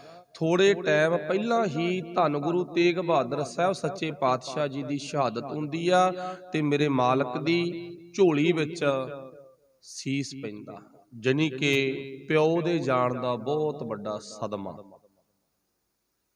ਦੁੱਖ ਆ। ਹਾਲਾਤ ਤਾਂ ਭੈੜੀ ਆ ਨਾ। ਉੱਪਰੋਂ ਜੰਗਾਂ ਜੁੱਧਾਂ ਦਾ ਦੌਰ ਚੱਲਿਆ, ਹਾਲਾਤ ਨਾਜ਼ੁਕ ਨੇ। ਆਪਾਂ ਕਿਸੇ ਨਾਲ ਬੋਲ ਪਈਏ ਨਾ, ਆਮ ਹੀ ਗੱਲਬਾਤ ਹੀ ਕਰਕੇ ਝਗੜ ਪਈਏ, ਬਹਿਸ ਕਰ ਪਈਏ, ਤੇ ਤਾਂ ਵੀ ਨਾ ਨੀਂਦ ਨਹੀਂ ਆਉਂਦੀ ਰਾਤ ਨੂੰ ਵੀ ਹੈ ਮੈਂ ਕਿਉਂ ਬੋਲਿਆ, ਕੀ ਗੱਲ ਬਣੀ, ਕੀ ਘਟਨਾ ਬਣੀ। ਨਹੀਂ, ਕੁਛ ਨਹੀਂ ਹੁੰਦਾ, ਫਿਰ ਕੀ ਹੋ ਗਿਆ। ਲੜਾਈ ਹੋ ਜੇ ਤਾਂ ਉਦੋਂ ਜ਼ਿਆਦਾ ਕੰਡੀਸ਼ਨ ਸਾਡੀ ਡਾਊਨ ਹੋ ਜਾਂਦੀ ਆ। ਗੁਰੂ ਸਾਹਿਬ ਤੇ ਆਹ ਹਾਲਾਤ ਵੀ ਲੰਘੇ ਨੇ। ਫਿਰ ਘੇਰਾ ਵੀ ਪੈ ਗਿਆ, ਘੇਰੇ ਦੇ ਵਿੱਚ ਵੀ ਕਿੰਨੇ ਦੁੱਖ ਆਏ ਨੇ। ਕਿੰਨੇ ਪ੍ਰਾਣਾਂ ਤੋਂ ਪਿਆਰੇ ਗੁਰਸਿੱਖ ਭੁੱਖ ਦੇ ਦੁੱਖ ਨੂੰ ਨਾ ਸਹਾਰਦਿਆਂ ਹੋਇਆਂ ਸ਼ਹੀਦ ਹੋ ਗਏ। ਫਿਰ ਸਰਸਾ ਤੇ ਵਿਛੋੜਾ ਪੈ ਗਿਆ। ਮਾਂ ਕਿੱਥੇ ਆ, ਕੋਈ ਪਤਾ ਨਹੀਂ। ਸਾਹਿਬਜ਼ਾਦੇ ਛੋਟੇ ਬਾਬਾ ਜੋਰਾਵਰ ਸਿੰਘ ਤੇ ਫਤਿਹ ਸਿੰਘ ਕਿੱਥੇ ਨੇ, ਕੋਈ ਪਤਾ ਨਹੀਂ। ਮਹਿਲ ਕਿੱਥੇ ਆ, ਕੋਈ ਪਤਾ ਨਹੀਂ। 2 ਲੱਖ ਤੇ ਜਿਗਰੇ ਤੇ ਪ੍ਰਾਣਾਂ ਤੋਂ ਪਿਆਰੇ ਗੁਰਸਿੱਖ ਹੁਣੇ ਹੁਣ ਕੁਝ ਟਾਈਮ ਪਹਿਲਾਂ, ਕੋਈ 2-4 ਦਿਨਾਂ ਦਾ ਵਕਤ ਨਹੀਂ, ਕੁਝ ਘੰਟੇ ਪਹਿਲਾਂ ਗੜੀ ਦੇ ਵਿੱਚ ਸ਼ਹੀਦੀਆਂ ਪਾ ਗਏ। ਮਾਫ ਕਰਨਾ, ਆਪਾਂ ਕੱਲੇ ਕੱਲੇ ਸੀਨ ਨੂੰ ਚੱਕ ਕੇ ਇੱਕ ਥਾਂ ਤੇ ਇਕੱਠੇ ਕਰੋ। ਇੱਕ ਥਾਂ ਤੇ ਨਾ ਇਕੱਠੇ ਕਰੋ, ਕੱਲੇ ਕੱਲੇ ਨੂੰ ਚੱਕ ਕੇ। ਪਹਿਲਾਂ ਬਾਪ ਨੂੰ ਵੇਖੋ, ਉਹ ਸੀਨ ਸਾਰਾ ਚੱਕ ਕੇ ਇਕੱਠਾ ਇੱਕ ਥਾਂ ਤੇ ਲਿਆਓ। ਫਿਰ ਜੰਗਾਂ ਜੁੱਧਾਂ ਦੀ ਗੱਲਬਾਤ ਨੂੰ ਇੱਕ ਥਾਂ ਤੇ ਲਿਆਓ। ਫਿਰ ਆਨੰਦਪੁਰ ਸਾਹਿਬ ਦੇ ਘੇਰੇ ਨੂੰ ਇੱਕ ਥਾਂ ਤੇ ਇਕੱਠੇ ਕਰ ਲਓ। ਫਿਰ ਪਰਿਵਾਰ ਵਿਛੜਿਆਗਾ, ਉਹ ਸਾਰੇ ਸੀਨ ਨੂੰ ਇੱਕ ਥਾਂ ਤੇ ਰੱਖ ਲਓ ਲਿਆ ਕੇ। ਫਿਰ ਰੰਗਣਾ ਨਾਲ ਝਪਟਾਂ ਹੁੰਦੀਆਂ ਨੇ, ਕੋਟਲਾ ਨਿਹੰਗ ਖਾਨ ਦੇ ਘਰ ਪਹੁੰਚਦੇ ਨੇ, ਦੁੱਖ ਬੜੇ ਆ। ਭਾਈ ਬਚਿੱਤਰ ਸਿੰਘ ਵਰਗੇ ਸੂਰਮੇ, ਉਹ ਵੀ ਸ਼ਹੀਦੀਆਂ ਪਾ ਗਏ। ਉਹ ਸਾਰਾ ਦ੍ਰਿਸ਼, ਚਮਕੌਰ ਦੀ ਗੜੀ ਦਾ ਦ੍ਰਿਸ਼ ਇੱਕ ਥਾਂ ਤੇ ਰੱਖ ਲਓ। ਕੱਲਾ ਕੱਲਾ ਦੁੱਖ ਇੱਕ ਥਾਂ ਤੇ ਰੱਖਾਂਗੇ ਨਾ ਤੇ ਬਹੁਤ ਵੱਡਾ ਢੇਰ ਲੱਗ ਜੂ ਦੁੱਖਾਂ ਦਾ। ਸੋਚ ਕੇ ਦੇਖੋ, ਬੜਾ ਵੱਡਾ ਢੇਰ ਲੱਗ ਜੂ ਦੁੱਖਾਂ ਦਾ। ਹੁਣ ਸਾਰੇ ਦੁੱਖਾਂ ਨੂੰ ਚੱਕ ਕੇ ਹੁਣ ਆਪਾਂ ਕਿੱਥੇ ਲੈ ਕੇ ਜਾਣਾ ਇਹਨਾਂ ਨੂੰ? ਹੁਣ ਆਪਾਂ ਇਹਨਾਂ ਨੂੰ ਲੈ ਕੇ ਪਹੁੰਚੋ ਗੁਰੂ ਗੋਬਿੰਦ ਸਿੰਘ ਮਹਾਰਾਜ ਜੀ ਜਿੱਥੇ ਟਿੰਡ ਦਾ ਸਰਾਣਾ ਲਾਈ ਪਏ ਨੇ, ਉੱਥੇ ਪਹੁੰਚ ਜਾਓ। ਕਲਗੀਆਂ ਵਾਲਿਆ, ਤੇਰੀ ਜ਼ਿੰਦਗੀ ਦੇ ਵਿੱਚ ਆਹ ਹਾਲਾਤ ਨੇ, ਆਹ ਹਾਲਾਤ ਆ ਨਾ, ਇਹਨਾਂ ਹਾਲਾਤਾਂ ਵਿੱਚ ਬੰਦਾ ਉਹੀ ਮਰ ਜਾਂਦਾ। ਇੰਨੇ ਦੁੱਖ ਹੋਣ ਨਾ ਬੰਦਾ ਉਹੀ ਮਰ ਜੂ ਵੀ ਹੈ ਮੈਂ ਕੀ ਕਰੂੰ ਹੁਣ, ਮੈਂ ਇੰਨੇ ਦੁਖੀ ਦੁੱਖ ਨੇ ਮੇਰੇ ਤੇ, ਤਾਂ ਆਹ ਹਾਲਾਤ ਆ ਮੇਰੀ ਜ਼ਿੰਦਗੀ ਦੇ, ਬੰਦਾ ਉਹੀ ਮਰ ਜੂ। ਪਾਤਸ਼ਾਹ ਇੰਨਾ ਕੁਝ ਨਾ ਸੁਣ ਕੇ ਵੇਖ ਕੇ ਖਤਮ ਹੋ ਜੂਗਾ। ਸੋਚ ਕੇ ਦੇਖੋ, ਸਾਡੇ ਘਰ ਦੇ ਵਿੱਚ ਨਾ ਕੋਈ ਮਾਮੂਲੀ ਜਿਹਾ ਦੁੱਖ ਆ ਜੇ, ਹਾਲਾਤ ਵਿਗੜ ਜਾਣ, ਹਾਲਾਤ ਵਿਗੜ ਜਾਣ ਤੇ ਮੂੰਹ ਕਿਹੋ ਜਿਹਾ ਹੁੰਦਾ। ਸੋਚ ਕੇ ਦੇਖੋ। ਪਰ ਗੁਰੂ ਕੀ ਕਹਿੰਦਾ ਰੋਜ਼ ਬਾਣੀ 'ਚ, ਉਹ ਬਾਣੀ ਮੈਂ ਵੀ ਪੜ੍ਹਦਾ, ਤੁਸੀਂ ਵੀ ਪੜ੍ਹਦੇ ਹੋ, ਸੁਣਦੇ ਵੀ ਆ। ਇੱਕ ਇੱਕ ਨਗਰ 'ਚ 4-4 3-3 5-5 ਗੁਰਦੁਆਰੇ ਨੇ। ਵਾਹ ਮਾਫ ਕਰਨਾ, 4 ਚੁਫੇਰਿਓਂ ਆਵਾਜ਼ਾਂ ਆਉਂਦੀਆਂ ਨੇ ਪਿੰਡ ਦੇ ਵਿੱਚ, ਨਾਨਕ ਭਗਤਾਂ ਸਦਾ ਵਿਗਾਸ। ਨਾਨਕ ਭਗਤਾ ਸਦਾ ਵਿਗਾਸ ਕਿਹਾ ਨਾ। ਸਾਡੇ ਘਰ ਦੇ ਵਿੱਚ ਸੋਗ ਵੀ ਆ, ਕੋਈ ਮੌਤ ਵੀ ਹੋ ਗਈ, ਤੇ ਬਾਬੇ ਨੇ ਇੱਕ ਨਹੀਂ ਹਜ਼ਾਰਾਂ ਵਾਰੀ ਕਹਿਤਾ ਨਾਨਕ ਭਗਤਾਂ ਸਦਾ ਵਿਗਾਸ। ਸਾਡੇ ਤਾਂ ਮੂੰਹ ਕਿਹੋ ਜਿਹੇ ਹੋਏ ਪਿਆ, ਖੁਦ ਅੰਦਾਜ਼ਾ ਲਾ ਕੇ ਦੇਖੋ। ਸਾਡੀਆਂ ਅੱਖਾਂ ਦਾ ਪਾਣੀ ਮੁੱਕਦਾ ਨਹੀਂ, ਹੰਝੂ ਬੰਦ ਨਹੀਂ ਹੁੰਦੇ। ਆਹ ਹਾਲਾਤ ਨੇ ਸਾਡੇ।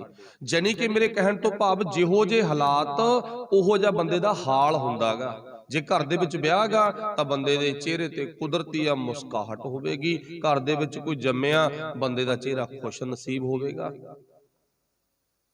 ਪਰ ਬਾਜਾਂ ਵਾਲਿਆ, ਤੇਰੇ ਘਰ ਦੇ ਵਿੱਚ ਭਾਵੇਂ ਕਿਸੇ ਦਾ ਜਨਮ ਹੋਇਆ, ਭਾਵੇਂ ਤੇਰੇ ਘਰ ਦੇ ਵਿੱਚ ਹੋਰ ਖੁਸ਼ੀਆਂ ਆਈਆਂ, ਕੋਹੋ ਜਿਹਾ ਵੀ ਤੇਰੇ ਘਰ ਦੇ ਵਿੱਚ ਵਕਤ ਆਇਆ, ਤੂੰ ਇੱਕੋ ਜੀ ਅਵਸਥਾ ਵਿੱਚ ਰਹਾਂਗਾ। ਕਿਹੜੀ ਅਵਸਥਾ ਵਿੱਚ? ਨਾਨਕ ਭਗਤਾਂ ਸਦਾ ਵਿਗਾਸ। ਤੂੰ ਸਦਾ ਹੀ ਗੁਲਾਬ ਦੇ ਫੁੱਲ ਵਾਂਗੂ ਨਾ ਖਿੜਿਆ ਰਿਹਾ। ਇਹ ਤੇਰੇ ਵਿੱਚ ਖਾਸ ਗੱਲ ਆ। ਐਵੇਂ ਨਹੀਂ ਲੋਕ ਯਾਦ ਕਰਦੇ, ਬਸ ਬਾਰ-ਬਾਰ ਇਹ ਗੱਲ ਕਹਿਣੀ ਪੈਂਦੀ ਆ। ਐਵੇਂ ਨਹੀਂ ਭਾਈ ਨੰਦ ਲਾਲ ਵਰਗਿਆਂ ਨੇ ਲਿਖ ਦਿੱਤਾ, ਬਾਦਸ਼ਾਹ ਦਰਵੇਸ਼ ਗੁਰੂ ਗੋਬਿੰਦ ਸਿੰਘ ਸਾਹੇ ਸਾਹਿਨ ਸਾਹ, ਗੁਰੂ ਗੋਬਿੰਦ ਸਿੰਘ ਆਲਮ ਫਾਜ਼ਲ ਗੁਰੂ ਗੋਬਿੰਦ ਸਿੰਘ। ਸਾਰੇ ਪੱਖਾਂ ਤੋਂ ਇੱਕ ਨਹੀਂ, ਘੱਟੋ ਘੱਟ 57 ਵਾਰ, 57 ਤੋਂ ਵੀ ਪਲੱਸ ਗੁਰੂ ਗੋਬਿੰਦ ਸਿੰਘ ਦੀ ਮਹਿਮਾ ਦੇ ਵਿੱਚ ਇੱਕ ਇੱਕ ਤੁਕ ਲਿਖ ਕੇ ਭਾਈ ਨੰਦ ਲਾਲ ਨੇ ਵਡਿਆਈ ਕੀਤੀ ਹੈ ਮੇਰੇ ਦਾਤੇ ਦੀ। ਇੱਕ ਇੱਕ ਤੁਕ ਲਿਖ ਕੇ ਇੰਨੀ ਵਡਿਆਈ ਦਿੱਤੀ ਆ। ਤੇ ਹੁਣ ਜਿੱਥੇ ਆਪਾਂ ਪਹੁੰਚਣਾ ਸੀ ਨਾ, ਹੁਣ ਸਾਰੇ ਦੁੱਖ ਆਪਾਂ ਕੀਤੇ ਇਕੱਠੇ, ਤੇ ਇਕੱਠੇ ਦੁੱਖ ਕਰਕੇ ਵੀ ਹਾਲਾਤ ਦਾਤਿਆ ਤੇਰੇ ਆ ਨੇ, ਪਰ ਤੇਰੇ ਚਿਹਰੇ ਤੇ ਮੁਸਕਰਾਹਟ ਹੈ। ਤੇਰੇ ਚਿਹਰੇ ਤੇ ਨਾ ਅਜੇ ਵੀ ਨਾਮ ਦੀ ਲਾਲੀ ਆ। ਤੇਰੇ ਚਿਹਰੇ ਤੇ ਨਾ ਅਜੇ ਵੀ ਪਾਤਸ਼ਾਹ ਨਾਨਕ ਭਗਤਾਂ ਸਦਾ ਵਿਗਾਸ ਆ। ਤੂੰ ਸਦਾ ਹੀ ਵਿਗਾਸ ਆ ਦਾਤਿਆ, ਤੂੰ ਡੋਲਿਆ ਨਹੀਂ ਦਾਤਿਆ। ਤੇਰੇ ਚਿਹਰੇ ਤੇ ਕਿਸੇ ਤਰ੍ਹਾਂ ਦੀ ਉਦਾਸੀ ਨਹੀਂ ਆਈ। ਗੁਰੂ ਗੋਬਿੰਦ ਸਿੰਘਾ, ਖੂਨ ਤਾਂ ਅਸੀਂ ਵੀ ਤੇਰੇ ਹੀ ਆ, ਪਰ ਅਸੀਂ ਕਿਉਂ ਮੁਰਝਾ ਜਾਂਦੇ ਆ, ਇਹ ਸਾਨੂੰ ਤੂੰ ਜ਼ਰੂਰ ਦੱਸੀ।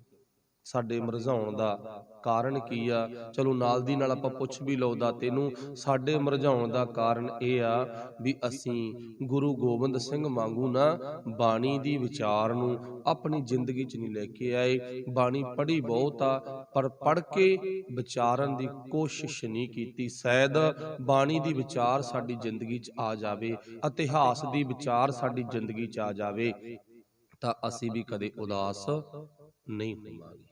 ਇਹ ਗਰੰਟੀ ਆ।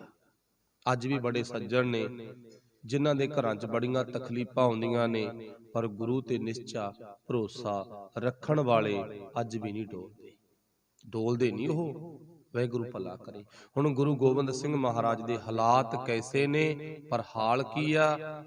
ਹਾਲ ਆਪਾਂ ਨੂੰ ਪਤਾ ਬੜਾ ਵਧੀਆ ਗੁਰੂ ਗੋਬਿੰਦ ਸਿੰਘ ਨੇ ਕਿਹਾ, ਬੜਾ ਹੀ ਵਧੀਆ ਕਿਹਾ। ਉਹ ਆਪਾਂ ਥੋੜਾ ਜਿਹਾ ਕੁਝ ਕੁ ਸਕਿੰਟ ਅਟਕ ਕੇ ਦੇਖਾਂਗੇ ਹਾਲ ਕੀ ਆ।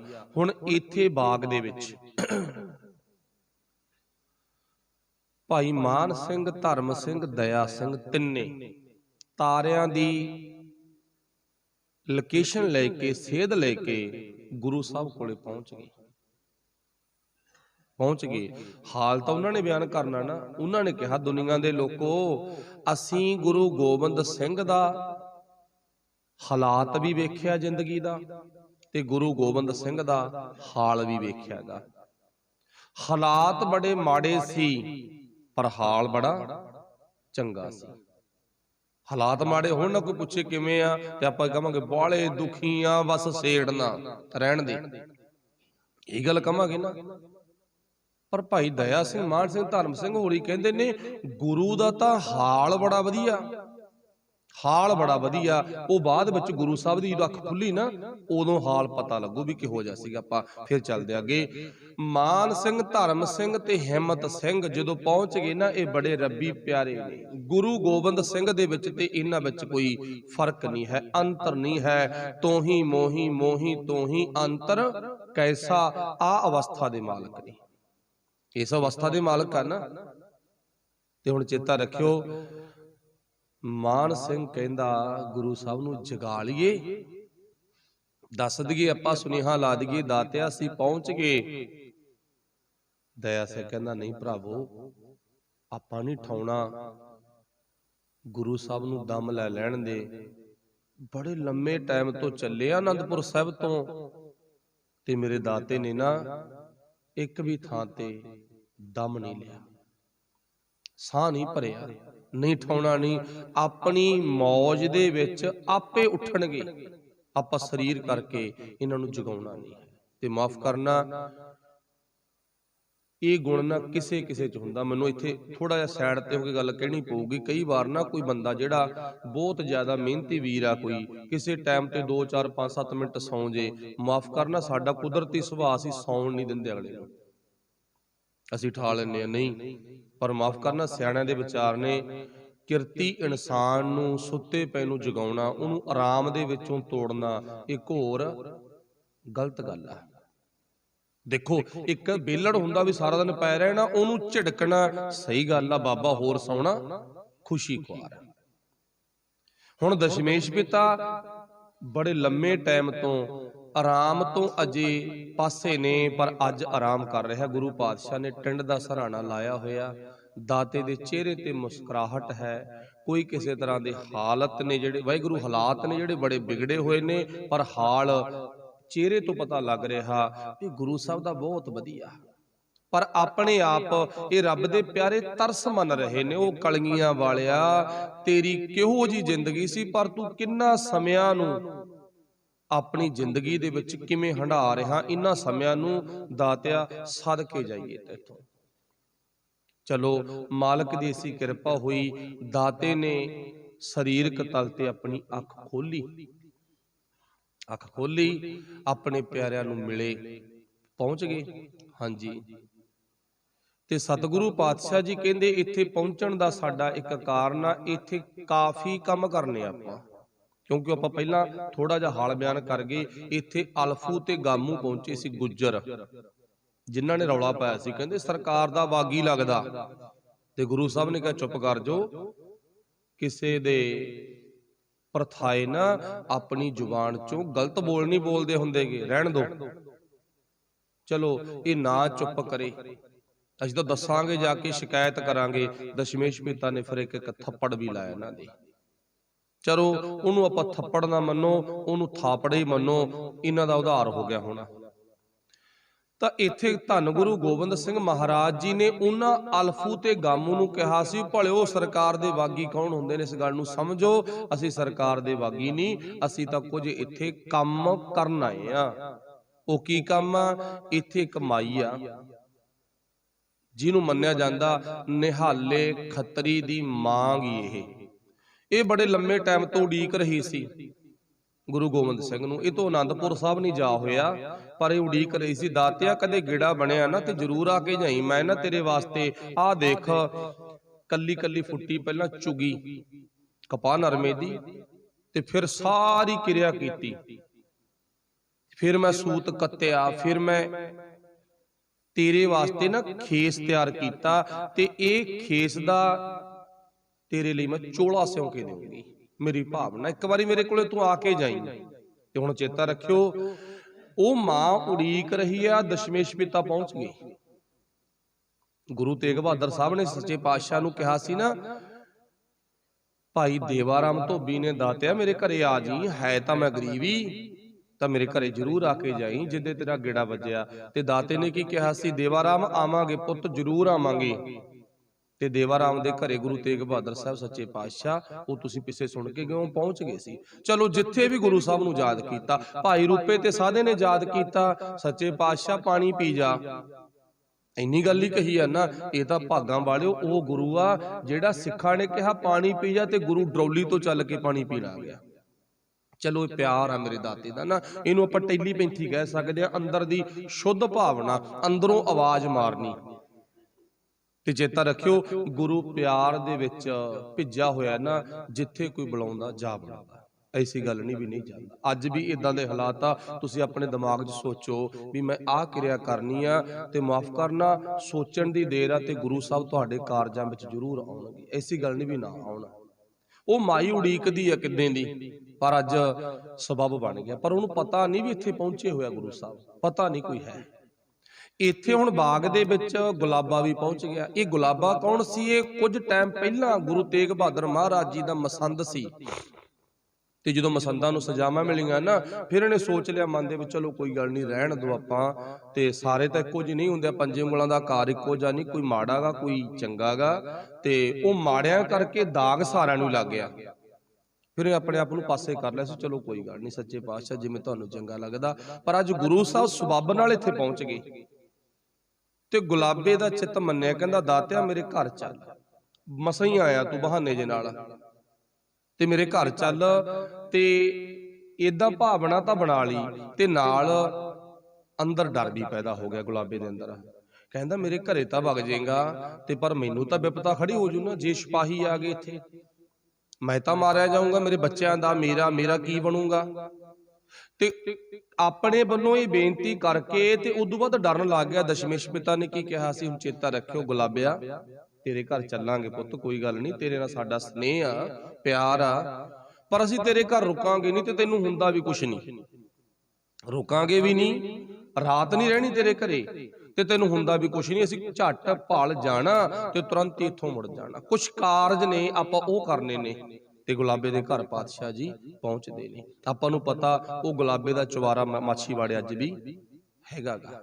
ਜਿਹੜੇ ਗਏ ਨੇ ਵੇਖ ਕੇ ਆਏ ਹੋ, ਉੱਥੇ ਮੱਟੀ ਵੀ ਪਈ ਆ, ਜਿਸ ਮੱਟੀ ਦੇ ਵਿੱਚ ਦਸ਼ਮੇਸ਼ ਪਿਤਾ ਨੇ ਕਿਹਾ ਸੀ ਨਾ, ਫਿਰ ਨਿਹਾਲੇ ਦੀ ਮਾਂ ਨੂੰ ਸੁਨੇਹਾ ਲਾ ਦੋ, ਸੁਨੇਹਾ ਲਾ ਦੋ ਵੀ ਜਿਹੜਾ ਖੇਸ ਤਿਆਰ ਕਰੀ ਬੈਠੀ ਆ ਨਾ, ਤੇ ਥੋੜੇ ਟਾਈਮ ਦੇ ਵਿੱਚ ਹੀ ਝਟਫਟ ਲਾ ਤੇ ਮੋਟੇ ਮੋਟੇ ਤੋਪੇ ਮਾਰ, ਉਹ ਖੇਸ ਨੂੰ ਨੀਲਾ ਰੰਗ ਕੇ ਨਾ, ਤੇ ਉਹਦਾ ਚੋਲਾ ਬਣਾ ਦੇ। ਹੁਣ ਚੋਲਾ ਬਣਾਉਣਾ ਮਾਫ ਕਰਨਾ, ਇਹ ਅੱਜ ਦਾ ਹਿਸਾਬ ਨਾਲ ਦੇਖੋ ਵੀ ਗੁਰੂ ਪਾਤਸ਼ਾਹ ਨੇ ਕਿਸੇ ਤਰ੍ਹਾਂ ਦੇ ਕੋਈ ਡਿਜ਼ਾਈਨ ਬਣਵਾਏ ਹੋਣਗੇ, ਜਿਵੇਂ ਮੰਨ ਲਓ ਉਦਾਹਰਨ, ਬੜੇ ਸੌਖੇ ਸਰਲ ਢੰਗ ਦੇ ਨਾਲ ਫਟਾਫਟ ਇਹ ਸੁਨੇਹਾ ਪਹੁੰਚਿਆ ਤੇ ਨਾਲ ਦੀ ਨਾਲ ਤਿਆਰ ਹੋਇਆ। ਤੇ ਜਿਸ ਮੱਟੀ ਦੇ ਵਿੱਚ ਨੀਲਾ ਰੰਗ ਦਿੱਤਾ, ਉਹ ਮੱਟੀ ਵੀ ਅੱਜ ਮਾਛੀਵਾੜੇ ਪਈ ਆ। ਜਾਮੋ ਤਾਂ ਜ਼ਰੂਰ ਦਰਸ਼ਨ ਕਰਕੇ ਆਇਓ। ਹੁਣ ਚੇਤਾ ਰੱਖਿਓ ਮੱਟੀ ਵੱਡੀ ਨਹੀਂ, ਇਹ ਗੱਲ ਦਾ ਧਿਆਨ ਰੱਖਿਓ। ਆਪਾਂ ਕੱਲ ਵੀ ਬੇਨਤੀ ਕੀਤੀ ਸੀ, ਪਰ ਵੱਡੀ ਵੀ ਬਹੁਤ ਆ। ਦੋਨੇ ਗੱਲਾਂ ਧਿਆਨ 'ਚ ਰੱਖਣਾ। ਗੁਰੂ ਦੇ ਸਿਧਾਂਤ ਨਾਲੋਂ ਮੱਟੀ ਵੱਡੀ ਨਹੀਂ, ਪਰ ਜੇ ਆਪਾਂ ਉਲਟਾ ਕੇ ਪੱਤਰਾ ਵੇਖਾਂਗੇ ਤਾਂ ਵੱਡੀ ਵੀ ਬਹੁਤ ਆ। ਵੱਡੀ ਕਿਉਂ ਨਹੀਂ? ਕਿਉਂਕਿ ਗੁਰੂ ਦਾ ਸਿਧਾਂਤ ਵੱਡਾ, ਗੁਰੂ ਦੀ ਗੱਲ ਵੱਡੀ ਆ, ਗੁਰੂ ਦੀ ਬਾਣੀ ਵੱਡੀ ਆ। ਵੱਡੀ ਇਹ ਆ, ਪਰ ਵੱਡੀ ਇਸ ਕਰਕੇ ਨਹੀਂ ਕਿਉਂਕਿ ਗੁਰੂ ਦਾ ਸਿਧਾਂਤ ਵੱਡਾ, ਤੇ ਵੱਡੀ ਇਸ ਕਰਕੇ ਆ ਜਦੋਂ ਮੱਟੀ ਦੇ ਦਰਸ਼ਨ ਕਰਦੇ ਆ ਤੇ ਸਾਡਾ ਧਿਆਨ ਅੱਜ ਤੋਂ ਘੱਟੋ ਘੱਟ 400 ਸਾਲ 350 ਸਾਲ ਪਿੱਛੇ ਚਲਾ ਜਾਂਦਾ ਵੀ ਮੇਰੇ ਦਾਤੇ ਨੇ ਇੱਥੇ ਆਹ ਕੰਮ ਕੀਤੇ ਆ।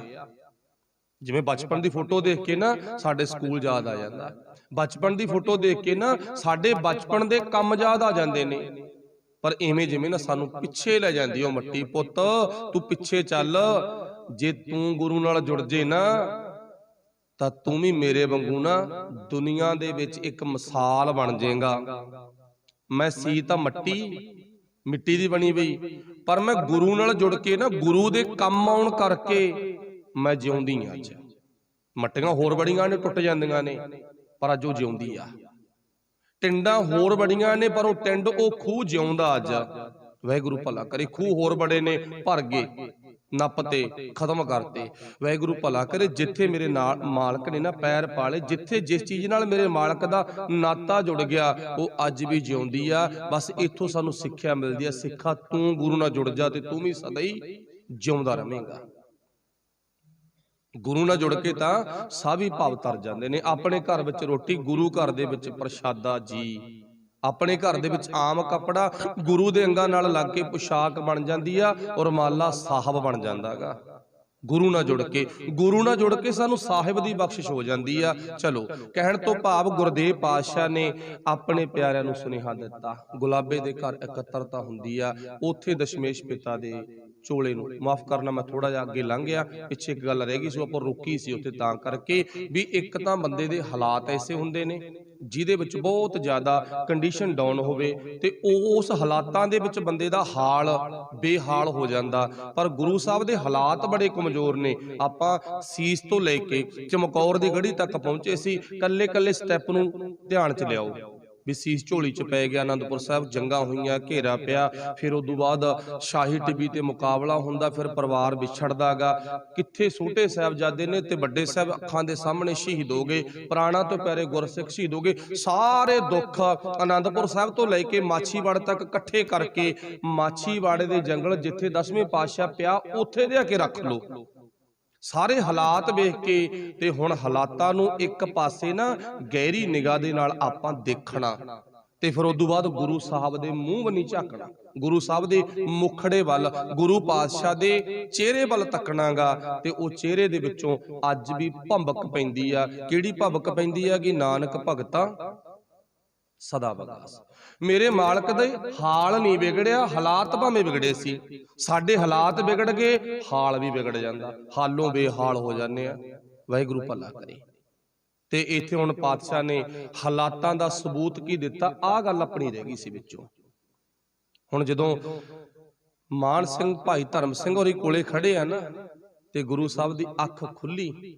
ਗੁਰੂ ਸਾਹਿਬ ਨੇ ਨਾਲ ਦੀ ਨਾਲ ਸੁਨੇਹਾ ਵੀ ਲਾਇਆ, ਨਿਹਾਲੇ ਦੇ ਘਰੇ, ਗੁਲਾਬੇ ਦੇ ਘਰੇ ਆਪਾਂ ਸਾਰੇ ਜਾਣਾ ਤੇ ਇੱਥੇ ਕਾਰਜ ਕਰਨੇ ਨੇ। ਚਲੋ ਆਪਾਂ ਗੱਲ ਸਾਰੀ ਸੁਣੀ ਲੈਤੀ ਤਕਰੀਬਨ। ਤੇ ਪਾਤਸ਼ਾਹ ਨੇ ਫਿਰ ਇੱਥੇ ਗੀਤ ਗਾਇਆ ਸੀ, ਇੱਕ ਗੀਤ ਗਾਇਆ ਸੀ ਨਾ, ਆਪਣਾ ਹਾਲ ਦੱਸਿਆ ਸੀਗਾ, ਆਪਣਾ ਹਾਲ ਦੱਸਿਆ ਸੀ। ਦੱਸਿਆ ਕਿਹਨੂੰ ਸੀ ਇਹ ਵੀ ਦੇਖਣ ਵਾਲੀ ਗੱਲ ਆ ਨਾ, ਦੱਸਿਆ ਕਿਹਨੂੰ ਆ ਤੇ ਪਹੁੰਚਣਾ ਕਿੱਥੇ ਆ। ਇਹ ਹਾਲ ਦੱਸਿਆਗਾ ਰੱਬ ਨੂੰ। ਤੇ ਵਿਚੋਲਾ ਕੌਣ ਬਣਿਆ? ਹਵਾ। ਵਿਚੋਲਾ ਹਵਾ ਬਣੀ ਆ ਤੇ ਦੱਸਿਆਗਾ ਰੱਬ ਨੂੰ। ਇਹ ਤਾਂ ਰੱਬ ਦੇ ਪਿਆਰਿਆਂ ਦੇ ਖਿਆਲ ਨੇ, ਖਿਆਲ ਨੇ। ਚੇਤਾ ਰੱਖਿਓ, ਹਵਾ ਸਾਡੀ ਗੱਲ ਵੀ ਨਹੀਂ ਸੁਣਦੀ। ਜੇ ਆਪਾਂ ਸਰੀਰ ਕਰਕੇ ਸੁਣਾਵਾਂਗੇ ਨਾ, ਹਵਾ ਨੂੰ ਕੀ ਮਤਲਬ ਆ ਸਾਡੇ ਤੱਕ, ਠੀਕ ਆ ਨਾ। ਪਰ ਇਹ ਹਾਲ ਕਿਉਂ ਦੱਸਿਆ? ਕਿਉਂਕਿ ਆਪਾਂ ਜਦੋਂ ਗੁਰੂ ਗੋਬਿੰਦ ਸਿੰਘ ਦਾ ਇਤਿਹਾਸ ਸ਼ੁਰੂ ਕੀਤਾ ਸੀ ਨਾ, ਉਦੋਂ ਇੱਕ ਟੌਪਿਕ ਲੈਤਾ ਸੀ, ਕਵੀ ਦੀ ਕਲਪਨਾ ਵੀ ਰੱਬ ਦੀ ਕਚਹਿਰੀ ਲੱਗਦੀ ਆ। ਕਿਸੇ ਨੂੰ ਸੁੱਖ, ਕਿਸੇ ਨੂੰ ਐਸ, ਕਿਸੇ ਨੂੰ ਪੈਸਾ, ਕਿਸੇ ਨੂੰ ਜ਼ਮੀਨ, ਸਭ ਨੂੰ ਸਭ ਕੁਝ ਮਿਲ ਗਿਆ। ਪਰ ਦਸ਼ਮੇਸ਼ ਪਿਤਾ ਦੇ ਹਿੱਸੇ ਦੁੱਖਾਂ ਦੀ ਪੰਡ ਆਈ ਸੀ। ਕਿਸੇ ਨੂੰ ਕੁੜੀ ਪੰਡ ਮਿਲ ਗਈ, ਕਿਸੇ ਨੂੰ ਕਿਹੜੀ ਪੰਡ ਮਿਲ ਗਈ। ਹੁਣ ਉਹ ਦੁੱਖਾਂ ਦੀ ਪੰਡ ਦੇਣ ਤੋਂ ਪਹਿਲਾਂ ਰੱਬ ਨੇ ਕੁਝ ਗੱਲਾਂ ਕੀਤੀਆਂ ਸੀ। ਅੱਖ 'ਚ ਹੰਝੂ ਨਹੀਂ ਹੋਣਾ ਚਾਹੀਦਾ। ਲੋਕ ਦੁੱਖਾਂ ਵੇਲੇ ਢਲ ਜਾਂਦੇ ਨੇ ਤੇ ਤੇਰੇ ਚਿਹਰੇ ਤੇ ਮੁਸਕਰਾਹਟ ਹੋਣੀ ਚਾਹੀਦੀ। ਦਾਅਵੇ ਕੀਤੇ ਸੀ ਨਾ। ਤੇ ਕਿਸੇ ਤਰ੍ਹਾਂ ਦਾ ਤੂੰ ਦੁੱਖ ਨਹੀਂ ਮਨਾਉਣਾ, ਰੱਬ ਤੇ ਸ਼ਿਕਵਾ ਨਹੀਂ ਕਰਨਾ। ਸੱਚ ਆ, ਉਹ ਅੱਜ ਪ੍ਰਗਟ ਕਰਕੇ ਦਿਖਾ ਦਿੱਤਾ। ਰੋਣਾ ਨਹੀਂ, ਕਰਲਾਉਣਾ ਨਹੀਂ, ਸਾਰੀਆਂ ਗੱਲਾਂ ਤੁਸੀਂ ਸੁਣੀਆਂ। ਮੈਂ ਕੁਝ ਸਕਿੰਟ ਦੇ ਵਿੱਚ ਗੱਲ ਕਹੀ ਆ ਵੀ ਆਪਾਂ ਸਾਰੇ ਸਮਝ ਗਏ। ਧਿਆਨ ਆਪਣਾ ਹੁਣ ਆਰੰਭ ਦੇ ਵਿੱਚ ਲੈ ਜਾਓ। ਤੇ ਇੱਥੇ ਗੁਰੂ ਸਾਹਿਬ ਨੇ ਰੱਬ ਨੂੰ ਸੁਨੇਹਾ ਲਾਇਆ, ਦੱਸਗਾ ਭਲਾ ਵੀ ਜੋ ਜੋ ਤੂੰ ਮੇਰੇ ਨਾਲ ਗੱਲਾਂ ਕੀਤੀਆਂ, ਉਹਨਾਂ ਗੱਲਾਂ ਤੋਂ ਮੈਂ ਮੁੱਕਰਿਆ ਤਾਂ ਨਹੀਂ? ਦੱਸ, ਮੁੱਕਰਿਆ ਤਾਂ ਨਹੀਂ? ਤੇਰੇ ਤੇ ਸ਼ਿਕਵਾ ਕੋਈ ਨਹੀਂ। ਲੋਕ ਕਹਿੰਦੇ ਆ ਦੁੱਖਾਂ 'ਚ ਅਰਦਾਸ ਡਾਢਿਆ, ਮੈਂ ਤਾਂ ਅਰਦਾਸ ਵੀ ਨਹੀਂ ਕੀਤੀ। ਧਿਆਨ ਮਾਰ ਕੇ ਦੇਖੋ, ਆਪਾਂ ਬਹੁਤ ਵਾਰੀ ਕਹਿੰਦੇ ਨਾ। ਚਲੋ, ਪਹਿਲੀ ਬੇਨਤੀ ਬਹੁਤ ਵਾਰੀ ਤੁਸੀਂ ਸੁਣਿਆ, ਮੈਂ ਦੁਬਾਰਾ ਫਿਰ ਰਿਪੀਟ ਕਰਦਾ। ਪਹਿਲੀ ਬੇਨਤੀ ਤਾਂ ਇਹ ਹੁੰਦੀ ਹੈ ਵੀ ਦਾਤੇ ਅੱਗੇ ਅਰਦਾਸ ਕਰ, ਦਾਤੇ ਅੱਗੇ ਅਰਦਾਸ ਕਰ। ਇਹ ਪਹਿਲੀ ਦੀ ਕਲਾਸ ਆ, ਊੜਾ ਆੜਾ ਜਿਹੜਾ ਦੱਸਣਾ ਪੈਂਦਾ।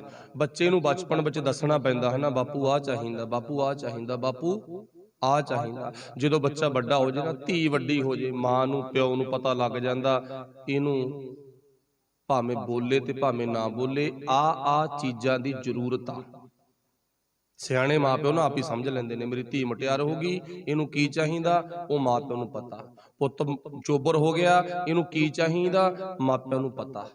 ते जिहड़े आ गल दी परख नहीं करदे, वो अपनी जिंदगी दे विच इउं कह लो भी नलायक मापे हुंदे ने। ते हुण साडा गुरु साडा दाता ना रब वो प्यो आ जिहनू बचपन दे विच पहली अवस्था दे विच तां असीं बोल के दसना दाते आ चाहिदा, उदों असीं भी नियाणे आ ना, साडी मत भी होछी आ, पर सारी उम्र ही नहीं बोल के दसना। कदे ओ समा भी आउंदा, ओ समा भी आउंदा ना जदों असीं बोलणों चुप होना हुंदा भी हुण बोलण दी लोड़ नहीं है।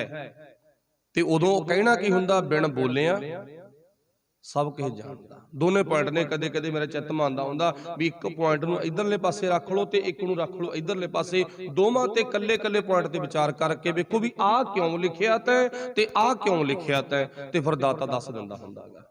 ते इत्थे 10वें पातशाह कहंदा मैं तां अरदास भी नहीं ना कीती। दुनिया कहंदी है भी दुखां च अरदास कर, सुख च शुकराना कर, पर तैं मैनूं कहा सी तैं दुखां च अरदास नहीं करनी, शिकवा नहीं करना, रोना नहीं, करलाउणा नहीं, मूंह ढल नहीं जाना चाहिदा। दुनिया दे हालातां मुताबक ना हाल विगड़ जांदे ने, ते तेरा हाल नहीं विगड़िया होना चाहिदा गा। ते दातिया हुण मेरी बेनती इदों पहला नहीं कीती, मैं कुछ लफजां दे विच चंद को गल्लां दे विच ना मैं तैनूं कुछ कहना चाहुंदा। ऐ हवा मेरा सुनेहा उस डाढे नूं ला दी भी आ देख ला तेरा पुत्त तेरे बचनां तो टुटिया तां नहीं है, माड़ी जी निगाह मार के वेख। फिर 10वें पातशाह ने ना इतिहासक बचन उचारण कीते ने, जो सानूं अज सुंदर गुटके दे विच भी वो बचन मिल जांदे ने। आम ही आपां बहुत वारी जिथे 10वें पातशाह दा स्थान हुंदा उत्थे लिखे हुंदे ने ते आपां पढ़दे आ, मित्र प्यारे नूं हाल मुरीदां दा कहना। ओ प्यारा मित्र कौन आ? रब। प्यारा मित्र रब आ। ते आपां हुणी सुनिया भी गुरु साहब दे चेहरे ते मुस्कुराहट आ, ते सानू की पता मुस्कुराहट आ शब्द दसूगा भी मुस्कुराहट हैगी आ। मित्र प्यारे नूं हाल मुरीदां दा कहना, तुद वेण तैथों बिना, रोग रजाइयां दा उडण, नाग नवासां दे रहना, सूल सराही खंजर प्याला बिंग कसाइयां दा सहना, यारड़े दा सानू सत्थर चंगा भट्ठ खेड़ियां दा रहना। ते हुण गुरु साहब ने इस शब्द की व्याख्या किवें कीती आ, मेरे मित्र नूं जाके कह दे हवा तेरा दोस्त तेरा मुरीद अज भी बहुत आनंद दे विच है। मित्र प्यारे नूं मेरा हाल दस जाके, हाल मुरीदां दा कहना, तेरे तो टुट के, मित्र प्यारे नूं हाल मुरीदां दा कहना ते किवें आ, तुद बिन रोग रजाइयां दा उडण, नाग नवासां दे रहना। दातिया तैनूं भुल के ना साही सेजां ते सौना, महंगे बिस्तरियां ते पैना, तैनूं भुल के रोग सहेड़ने ने, रोग सहेड़ने आ इन्ना वधिया रजाइयां तुलाइयां दे विच रहना, पर तैनूं भुल के तेरे नाल टुट के रोग सहेड़ने आ। तुद बिन रोग रजाइयां, रजाइयां विच बैठ के, रजाई च सुख नहीं जे रब याद नहीं, जे रब याद आ तां सोने दे महल भी रब नूं चंगे लगदे ने, रब याद नहीं है तां असीं रब नूं नकम्मे लगदे आ। रब चेते होना चाहिदा। चलो गल आई आ भी तैथों बिना भी मैनूं रजाइयां दे विच रहना भी पसंद नहीं है, जारड़े वाहिगुरू उडण नाग नवासां दे रहना। ते फिर मैं अपने आप नूं ही मन्नांगा जे तैनूं मैं भुल गया ते मेरी जिंदगी सप वर्गी आ, नाग वर्गी आ, मैं आप भी दुखी होवांगा, ढिड घसा के तुरांगा, ते मैं मालक जी दूजिआं नूं भी दुखी करांगा, क्यों सप दा सुभाग आ डंग मारना। तुद बिन रोग रजाइयां दे उडण, नाग नवासां दे रहना, सूल सराही खंजर प्याला। लोग ना जिहड़े सुराइयां पींदे ने, शराबां पींदे ने, नशे करदे ने, माड़े काम करदे ने, दातिया वो कहंदे ने साडी जिंदगी ना ऐसो इशरत वाली आ। तो कहंदे ने कि दुनिया दी कहावत आ, खाओ पीओ ऐश करो मित्रो, पर गुरु दा सिद्धांत नहीं गल कहंदा। गुरु दा सिद्धांत की कहंदा, खा पीना खाना पीना ऐश करनी नहीं। ये खाना पीना तां इउं आ किवें जिवें मोटरसाइकिल गड्डी नूं ना लोड़ी दा तेल पाईदा, ਲੋੜੀ ਦਾ ਲੋੜ ਆ ਪਾ ਲਿਆ। ਅੱਛਾ ਜੇ ਮੋਟਰਸਾਈਕਲ ਗੱਡੀਆਂ ਬੋਲਦੇ ਹੋਣ ਨਾ, ਆਪਾਂ ਉਹਨਾਂ ਨੂੰ ਪੁੱਛ ਗਏ ਵੀ ਤੂੰ ਤੇਲ ਐਸੋ ਇਸਰਤ ਵਾਸਤੇ ਮਚਾਉਣਾ? ਉਹ ਕਹਿੰਦੇ ਨਾ। ਕਾਦੇ ਵਾਸਤੇ? ਇਹ ਤਾਂ ਮੈਂ ਤੁਰਨ ਵਾਸਤੇ ਮਚਾਉਣਾ। ਇਹ ਰੋਟੀਆਂ ਦੁੱਧ ਪਾਣੀ ਜੋ ਵੀ ਆਪਾਂ ਖਾਣੇ ਪੀਣੇ ਆ, ਇਹ ਸਰੀਰ ਨੂੰ ਚਲਾਉਣ ਵਾਸਤੇ ਆ। ਮਾਲਕ ਕਹਿੰਦੇ ਚਲਾਉਣ ਵਾਸਤੇ ਹੈ ਨਾ। ਇਹ ਅੰਨ ਫੂਕਣ ਨਹੀਂ ਇੱਥੇ ਆਏ ਅਸੀਂ। ਜੇ ਕੋਈ ਗੱਡੀ ਮੋਟਰਸਾਈਕਲ ਲਿਆਇਆ ਨਾ ਤੇ ਉਹਨੂੰ ਪੁੱਛੇ ਵੀ ਤੂੰ ਤੇਲ ਫੂਕਣ ਵਾਸਤੇ ਲਿਆਇਆ? ਉਹ ਕਹਿੰਦਾ ਨਹੀਂ, ਮੈਂ ਲੋੜ ਵਾਸਤੇ ਲਿਆਇਆ। ਲੋੜ ਸੀ ਮੇਰੀ ਇੱਕ ਜਗ੍ਹਾ ਤੋਂ ਦੂਜੀ ਜਗ੍ਹਾ ਜਾਣ ਵਾਸਤੇ, ਤੇਲ ਫੂਕਣ ਵਾਸਤੇ ਨਹੀਂ ਲਿਆਇਆ। ਤੇ ਸਾਨੂੰ ਕੋਈ ਪੁੱਛੇ ਇਹ ਸਰੀਰ ਤੈਨੂੰ ਮਿਲਿਆ, ਇਹ ਅੰਨ ਫੂਕਣ ਵਾਸਤੇ ਮਿਲਿਆ? ਤੇ ਸਿਆਣਾ ਕੀ ਜਵਾਬ ਦੂ? ਨਹੀਂ, ਅੰਨ ਫੂਕਣ ਵਾਸਤੇ ਨਹੀਂ, ਅੰਨ ਦੇ ਸਹਾਰੇ ਤਾਂ ਮੈਂ ਚੱਲਣਾ। ਅੰਨ ਦੇ ਸਹਾਰੇ ਤਾਂ ਮੈਂ ਚੱਲਣਾ, ਖਾਣ ਪੀਣ ਦੇ ਸਹਾਰੇ ਮੈਂ ਤੁਰਨਾ ਚੱਲਣਾਗਾ। ਪਰ ਲੋਕਾਂ ਨੇ ਖਾਣਾ ਪੀਣਾ, ਦਸ਼ਮੇਸ਼ ਪਿਤਾ ਕਹਿੰਦੇ ਨੇ ਐਸੋ ਇਸ਼ਰਤ ਬਾਣੀ, ਸੂਲ ਸੁਰਾਹੀ ਖੰਜਰ ਪਿਆਲਾ। ਫਰਦਾਤਿਆ ਤੈਨੂੰ ਭੁੱਲ ਕੇ ਖਾਣਾ ਪੀਣਾ ਨਾ, ਢਿੱਡ 'ਚ ਖੰਜਰ ਮਰਵਾਉਣੇ ਆ।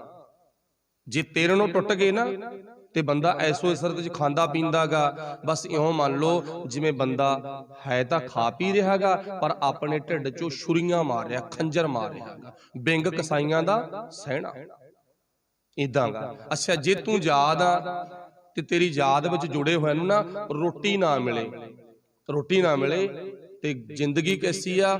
ਫਾਕੇ ਕੜਾਕੇ।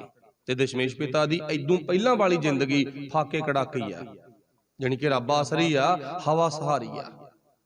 ਅੰਨ ਦਾ ਸਹਾਰਾ ਨਹੀਂ, ਹਵਾ ਸਹਾਰੇ ਆ। ਇੱਥੇ ਆ ਕੇ ਮੇਰੇ ਮਾਲਕ ਨੇ ਵਸਤਰ ਚੇਂਜ ਕੀਤੇ ਆ, ਰੋਟੀ ਛਕੀ ਆ। ਸੋ ਵਾਹਿਗੁਰੂ ਭਲਾ ਕਰੇ। ਸੂਲ ਸੁਰਾਹੀ ਖੰਜਰ ਪਿਆਲਾ, ਬਿੰਗ ਕਸਾਈਆਂ ਦੇ ਸਹਿਣਾ। ਯਾਰੜੇ ਦਾ ਸਾਨੂੰ ਸੱਥਰ, ਯਾਰ ਦੀ ਯਾਦ ਵਿੱਚ ਤਾਂ, ਯਾਰ ਮੀਨਜ ਰੱਬ।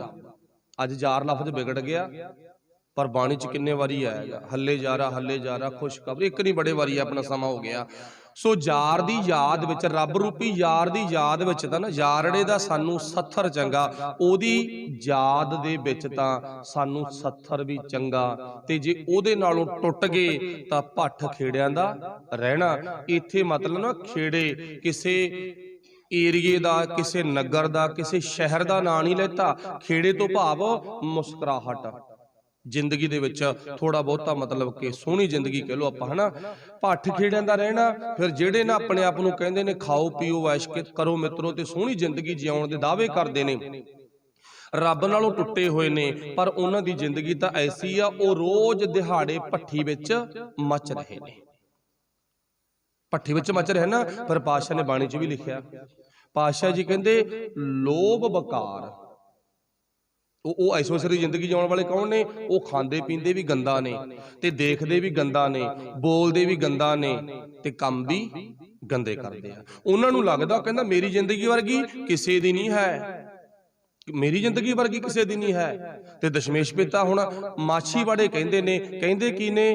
ਕਹਿੰਦੇ ਉਹਨਾਂ ਦੀ ਜ਼ਿੰਦਗੀ ਨਾ ਲੱਭ ਨਾਲ ਜੁੜ ਗਈ, ਲੋਭ ਨਾਲ ਜੁੜ ਗਈ, ਗੰਦੇ ਕੰਮਾਂ ਨਾਲ ਜੁੜ ਗਈ। ਗੰਦੇ ਕੰਮਾਂ ਦਾ ਲਾਲਚ ਪੈ ਗਿਆ ਉਹਨਾਂ ਨੂੰ। ਉਹ ਦਿਨੇ ਵੀ ਗੰਦੇ ਕੰਮ ਕਰਦੇ ਆ, ਰਾਤ ਨੂੰ ਵੀ ਗੰਦੇ ਕੰਮ ਕਰਦੇ ਨੇ। ਗੰਦੇ ਕੰਮਾਂ ਦਾ ਸਵਾਦ ਪੈ ਗਿਆ ਉਹਨਾਂ ਨੂੰ। ਤੇ ਐਸੇ ਸਵਾਦ ਨੂੰ ਗੁਰੂ ਸਾਹਿਬ ਨੇ ਕੀ ਕਿਹਾ?